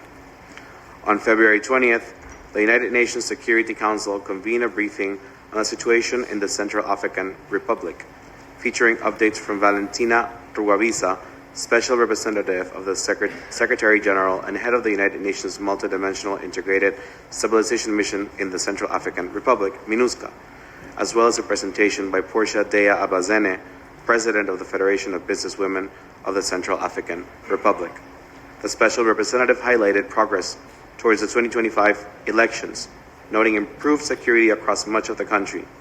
Mrs. Abazene emphasized the critical role of women in CAR's economy, but pointed to persistent barriers, limiting their participation in leadership and access to land, production, resources, education, finance, markets, and employment. On the 21st of February, the Council unanimously adopted a resolution, 2773, presented by France, addressing the escalating crisis in the Eastern Democratic Republic of the Congo. The resolution calls for an immediate cessation of hostilities and violence, demands the withdrawal of the M23 rebel group and Rwandan armed forces from the DRC, reaffirms its strong support for the DRC's sovereignty and territorial integrity. On February 24th, the session on the maintenance of peace and security in Ukraine was held. During this meeting, Resolution 2774, titled The Path to Peace, presented by the United States, was subject to a vote and adopted by 10 votes in favor. United States, Guyana, Republic of Korea, China, Russian Federation, Sierra Leone, Algeria, Pakistan, Somalia, and Panama, none against, and 5 abstentions. 2 amendments were submitted by the Russian Federation, and 3 amendments were submitted by Denmark, France, Slovenia, Greece, and the United Kingdom. 3 of the amendments were not adopted, having failed to obtain the required number of votes, while 2 amendments were not adopted owing to the negative vote of a permanent member of the Council. The briefing, which was attended by Undersecretary General for Political and Peacebuilding Affairs Rosemary DiCarlo, reviewed the 3 years of the war in Ukraine. On February 25th, the Security Council held a briefing on the situation in the Middle East, including the Palestinian question, the participation of Ms. Sigrid Kaag, Acting Special Coordinator for the Middle East Peace Process and personal representative of the Secretary General to the Palestine Liberation Organization and the Palestinian Authority. Mr. Daniel Levy, President of the United States Middle East Project, and Noah Argamini, who was abducted on October 7th, 2023 from the Supernova Sukkot Gathering Music Festival, were briefers. Council members stressed the need to maintain the ceasefire and to reach agreement on the second phase, aimed at establishing a permanent ceasefire. The representatives of the Permanent Observer State of Palestine, Israel, and Kuwait also participated. On February 5th as well, the Informal Working Group on Documentation and Other Procedural Questions held its first meeting of the year, which was chaired by China as President of the Council to review penholdership and subsidiary bodies. On February 26th, the Council discussed the 90-day report of the 1718 Sanctions Committee, which imposes arms embargoes, travel bans, and asset freeze measures on the individuals and entities of the Democratic People's Republic of Korea. The second item of the meeting was dealt with under the agenda item Any Other Business and focused on the liquidity problem and its impact on the Security Council, the UN's liquidity problem. February 26th, the Council held a periodic session on the situation in Sudan, as outlined in Resolution 2715. Edem Mosornu from OCHA briefed the Council and highlighted the escalating sexual violence and severe insecurity in Sudan, particularly in Zamzam, IDP camp, Khartoum, and the southern areas. She emphasized ongoing attacks on civilians, including markets, and requested increased financial support and extended mobility authorization for humanitarian workers. Member states expressed their concerns over the proposed political charter by a parallel government, warning it could destabilize Sudan further. The session condemned the attacks on civilians, highlighting the risk of genocide and the need for unrestricted humanitarian access. On February 27th, the UN Police and Action for Peacekeeping Plus briefing took place in the Security Council. It discussed how the United Nations police must continue to adapt to the new global challenges such as transnational organized crime, climate change, and new technologies. The importance of creating partnerships and triangular cooperation was also mentioned. A key theme of the meeting was gender equality. Several delegations emphasized the importance of increasing the participation of women in peacekeeping operations. This is essential and crucial to improve the effectiveness of peacekeeping missions. On February 28th, the last day of February, Security Council adopted a technical extension resolution on the Al-Shabaab Committee. Thank you, Mr. Chair. This is the briefing for the month of February on the Security Council. I thank the distinguished representative of Panama for his briefing, and that marks the end of the briefings of the working groups and caucuses, and I thank all those member states that coordinate our work for their briefing. We now move on to our next agenda item, briefing by the delegation of the State of Palestine on the latest developments in the occupied Palestinian territories, including East Jerusalem. Ambassador, you have the floor. Thank you very much, Mr. Chairman, for convening this meeting. And aren't we lucky that, the report of the Security Council was only 28 days. Can you imagine if it was 31 days? On a lighter note. Well, thank you very much, Mr. Chairman, again. And also I want to thank all of our colleagues for briefing us. And also I want to add my voice to yours in welcoming all of our new colleagues, the new ambassadors who have joined us in the movement here and also as PRs in New York. Mr. Chairman, the Arab League just concluded a few days ago an emergency summit meeting in Cairo. And as we speak, I believe that the emergency foreign minister of the OIC also concluded a meeting in Jeddah because of the time difference. Unless they are still meeting, I don't know, but they were scheduled to have also a meeting today. In these meetings, especially the Arab Summit, they've adopted a very important declaration. Attached to it also, they adopted a plan for the reconstruction of the Gaza Strip. It's an Egyptian, Palestinian, Arab plan composed of approximately 120 pages. We have circulated, I assume through you, the declaration of the Arab Summit in English and in Arabic, and we have circulated about 10 days ago the plan for the early recovery and reconstruction of Gaza by the government of the State of Palestine, which is a congruent part of the document that was adopted in the summit. So we have put in your hands enough documentation to see what was adopted and the content as it relates also to the reconstruction plan of the Gaza Strip. And also we put in your hand for circulation a letter that we've sent to the Security Council, to the SG and the PGA about the latest continuation of aggression against our people in the West Bank, and also the breaches of the ceasefire agreement on the Gaza Strip, so sort of to update our colleagues on the latest developments. Let me just briefly highlight the very important three elements that one can see in the summit document. The first important element, and of course these three things are interconnected and should be looked at more or less in a sequential form. The first element was that the summit urged the continuation of the ceasefire on the Gaza Strip, the support to the agreement with all of three stages, and for the fulfillment of these three stages completely, so that the ceasefire to be permanent and for the Israeli forces to withdraw completely from the Gaza Strip to pave the way for the reconstruction plan.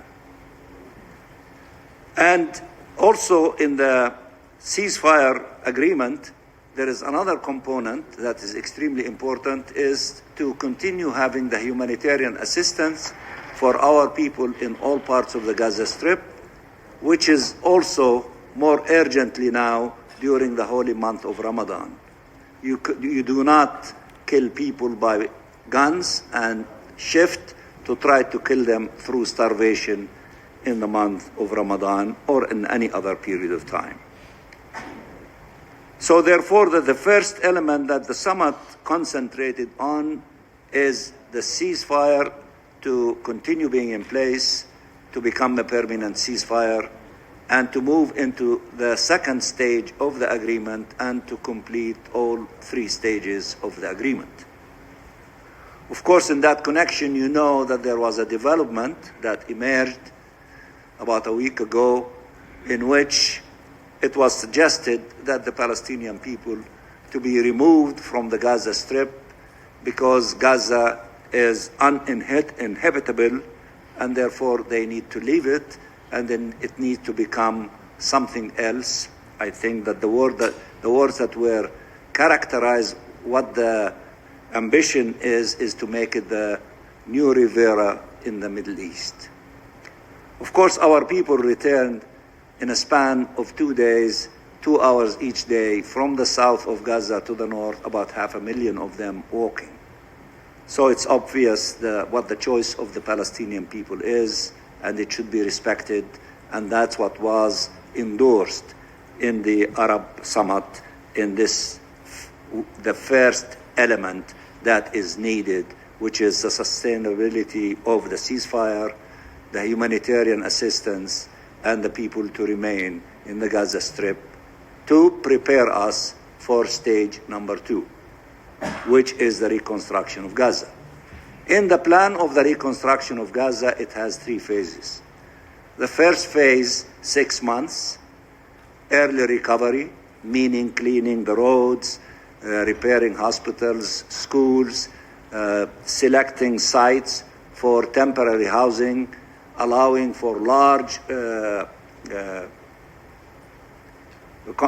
elements for the temporary housing, whether it is portables, housing, or durable tents, so that people to live in these areas before moving into the second phase, which will be 2.5 years. The first phase, 6 months, the early recovery. The second stage, 2.5 months, where the construction will begin, and then the last stage would be for another 2.5 years, and then the last stage would be another 2 years, for a total of 5 years to do the complete reconstruction and revitalization and rebuilding of the Gaza Strip, to move people from the temporary housing to the new housing that will be constructed.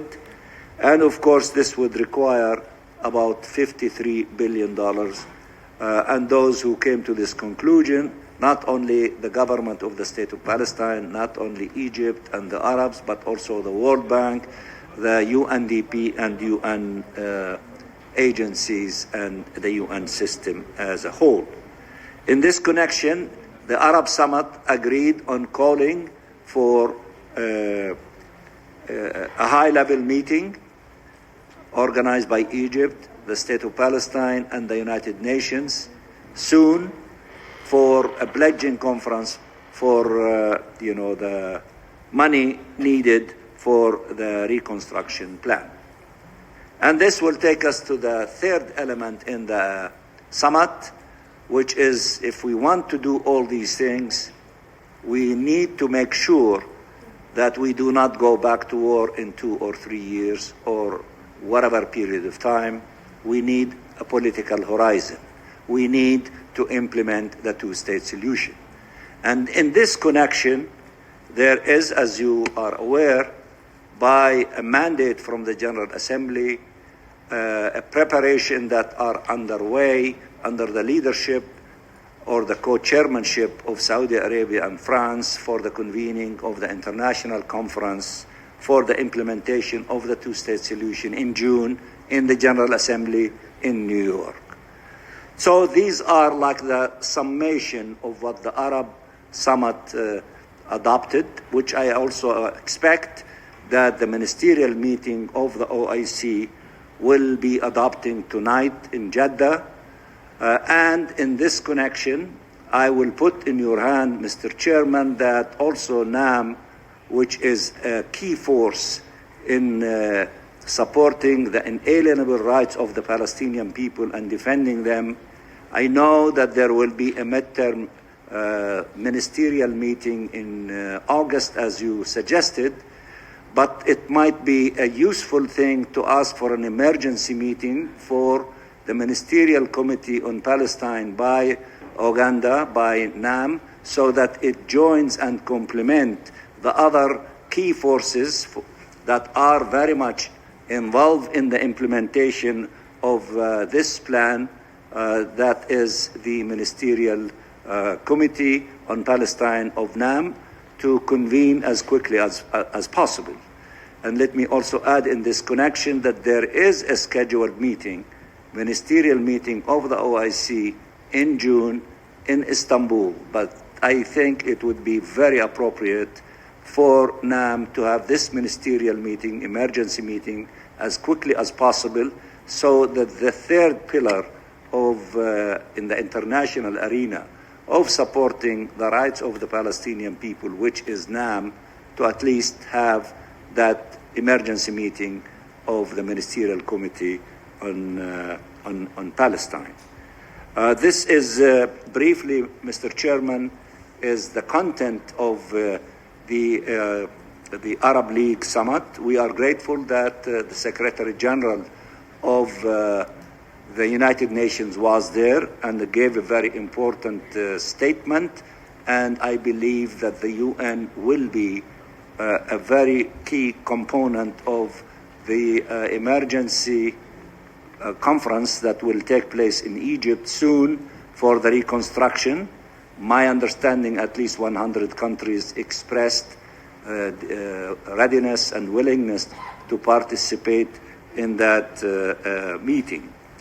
Also, in that summit, there was the African Union was there, represented by the president of Angola, the current president of the African Union, and gave a statement on behalf of the Union in the Arab Summit. So he gave the African component. And the president of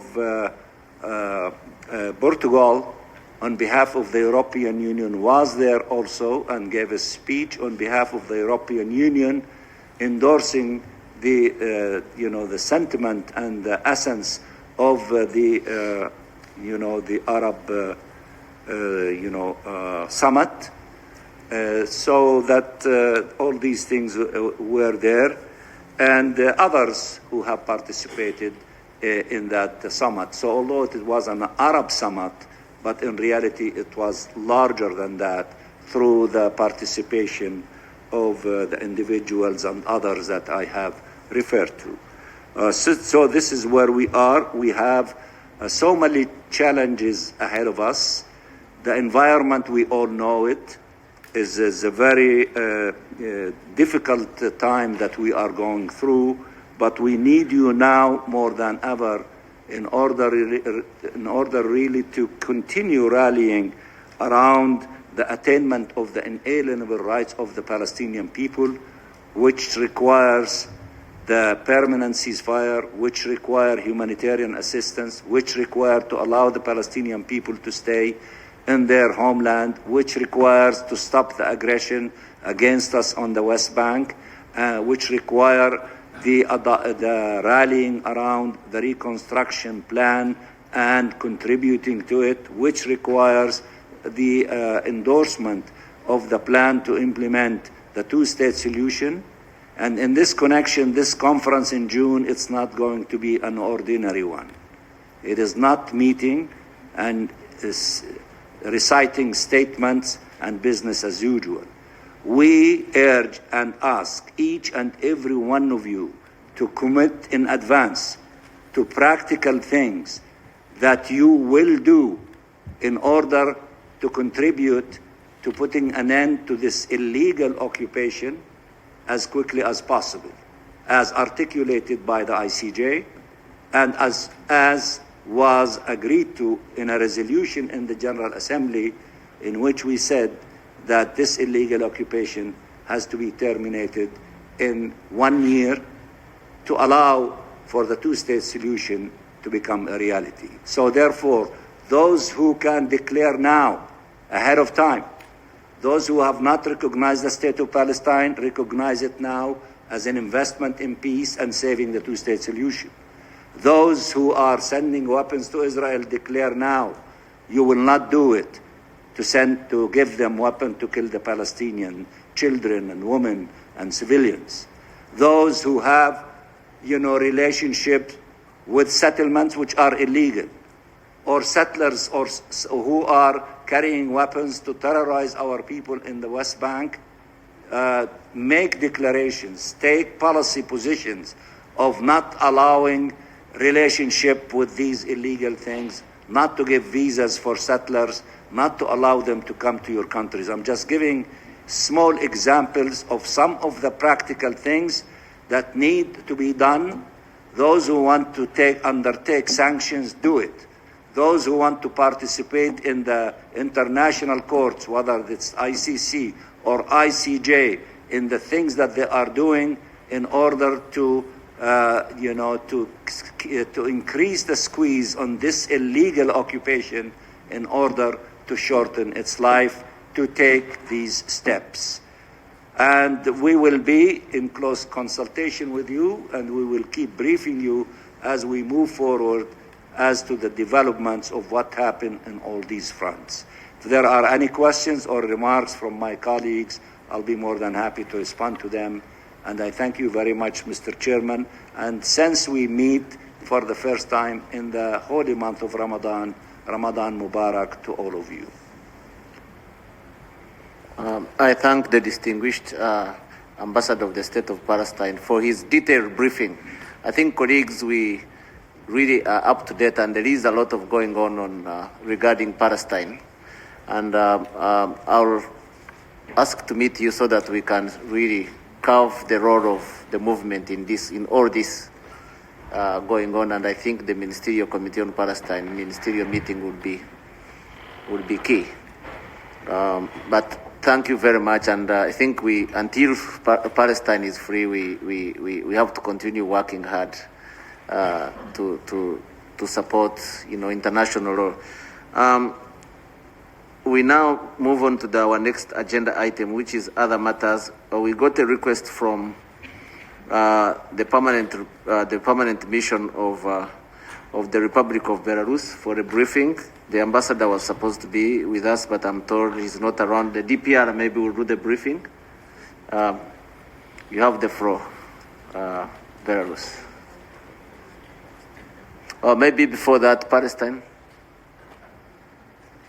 Sorry for taking the floor again, but I put a proposal that if you're kind enough to convey to your foreign minister, maybe to conduct consultations with other ministers who are members of the Ministerial Committee on Palestine to see if an emergency meeting for that committee to take place soon to adopt similar things in line of what the Arabs and the OIC and others have adopted, so that this way we can complete the circle of all the forces that they are key players in advancing the cause of justice for the Palestinian people. So if there is no objection from this group to authorize you to convey that message, I think that would be a very appropriate conclusion. Thank you. Thank you. I don't see any objection. I think I've already sent an SMS to my minister as we are speaking, to my minister. So this is quick. He's going to consult and see where feasible. And one of the practical, I think, places would be on the sidelines of these other meetings, because most of them are there. Rather than having a standalone meeting somewhere in Kampala or somewhere, he will consult. And this is urgent. We'll treat it as urgent. And I will come back to you on what they would have come out of those consultations. Thank you. Egypt, you have the front. Thank you, Mr. Chair. It's on the same agenda item. Actually, His Excellency, the PR of Palestine, has amalgamated all the issues that relate to the developments in that file, but we just wanted also to reiterate our firm commitment to working with the Palestinians and with Arab brothers, as well as with the international community, to forge the next steps towards the implementation of the plan that has been approved at the summit level of the League of Arab States, a plan that has been carefully crafted and drafted between Egypt and Palestine with the support of Arab countries in order to push forward the agenda for the reconstruction of Gaza with Gazans in their place, and working towards the revitalization of that file in order for Palestinians to live in peace and on their own land. Thank you. Thank you, Egypt, for that support. And is there any Pakistan? Thank you, Chair. I would also, since you have opened the floor, I would also like to thank Ambassador Riyad Mansour for his briefing, a comprehensive picture that he has provided, which I think is very useful for the members of the movement. We know that, I think it goes without saying, that the support for the Palestinian cause by NAM is well known, is steadfast, and it will continue to be so. I believe that the suggestion that the ambassador has made for an emergency ministerial meeting of the ministerial committee, it makes a lot of sense because others around the world who support this cause, they are meeting in emergency. It's like the Arab League. My deputy prime minister and foreign minister is right now in Saudi Arabia for the OIC ministerial. I was just online with him. So I think it would be appropriate also for the NAM ministerial committee to meet, as you suggested, maybe on the sidelines of another meeting, to reinforce this support for Palestine. And I would also say that the representation of NAM in Security Council is also pretty strong, solid. We are part of it, along with other members in the NAM caucus, and we will do all that it would require within the Security Council to advance this agenda, to agitate, to have discussion, and also to push for possible outcomes as would be mandated or desired by the Palestinian leadership and the Arab and the OIC and the NAM. Thank you. Thank you. I'll give the floor now to Angola, followed by Malaysia. Thank you, Mr. Chair. Thank you very much. I'll be very, very brief. And I would like to thank Minister Mansour from the State of Palestine. And just want to stress that 2 days ago, His Excellency President João Lourenço, President of Angola, in his capacity as the President of the African Union, attended the extraordinary summit of the Arab League aimed at to address the situation in Gaza. President Lourenço, in that meeting, he reiterates Africa's total support to the Palestinian people, including its right for self-determination in accordance with relevant UN resolutions, taking into account the borders of its territory prior to the August 4, 1967, with West Jerusalem as its capital. This statement by President Lourenço is in line with the African position on that specific matter. Now, in our national capacity, I just would like to reiterate Angolans' full support to Palestinian cause and commend the efforts of the countries in the region that are working hard to forge the lasting peace in the region. We also would like to take good notes on the request by the Palestine on the practical steps that each country needed to take in order to allow the two-state solution to come to a fruition. Thank you. The representative of Angola, I now give the floor to the representative of Malaysia. Malaysia, you have the floor. Thank you very much, Mr. Chair. Malaysia wishes to thank His Excellency Minister Riyad Mansour for the briefing on the latest developments in the occupied Palestinian territory. As we approach the 80th anniversary of the United Nations, the quest for Palestinian statehood regrettably remains unfulfilled.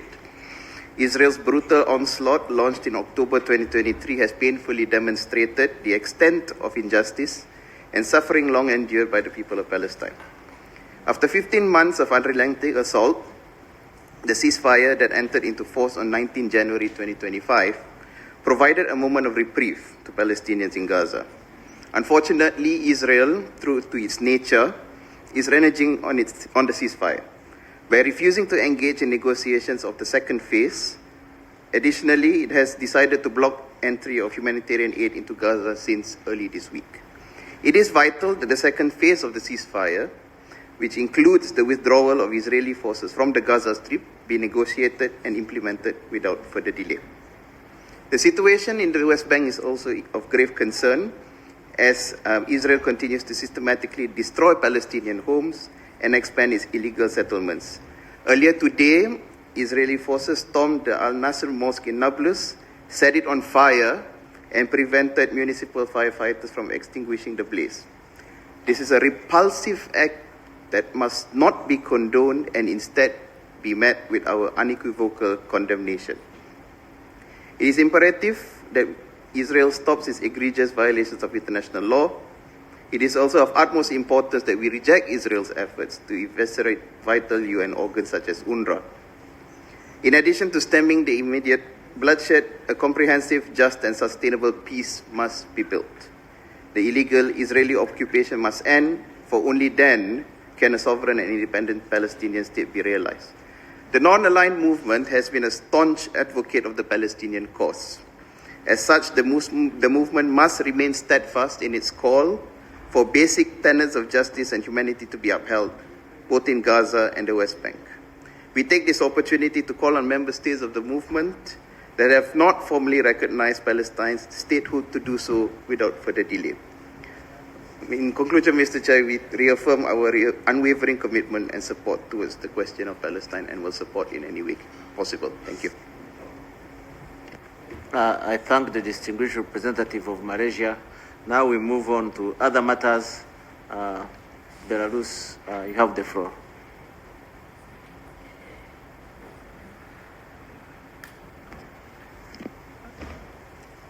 Distinguished Chair, thank you so much for giving me the floor. And please accept our gratitude for your tireless efforts and great leadership for non-aligned movement. As soon as my ambassador, His Excellency Valentin Rybakov, is out of New York, let me brief member states on recent elections of the President of the Republic of Belarus. The elections were held on January 21st, 26, 2025, according to the regular electoral cycle set by the Constitution of Belarus, relevant laws and regulations. The President of the Republic of Belarus is the head of state, who is the guarantor of the Constitution of the Republic of Belarus, as well as human and civil rights and freedoms. The President is directly elected by people to serve a 5-year term.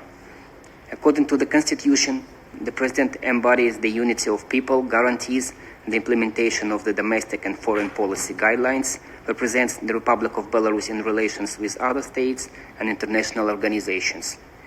The President takes measures to protect the sovereignty of the Republic of Belarus, its national security and territorial integrity, ensures political and economic stability of the country.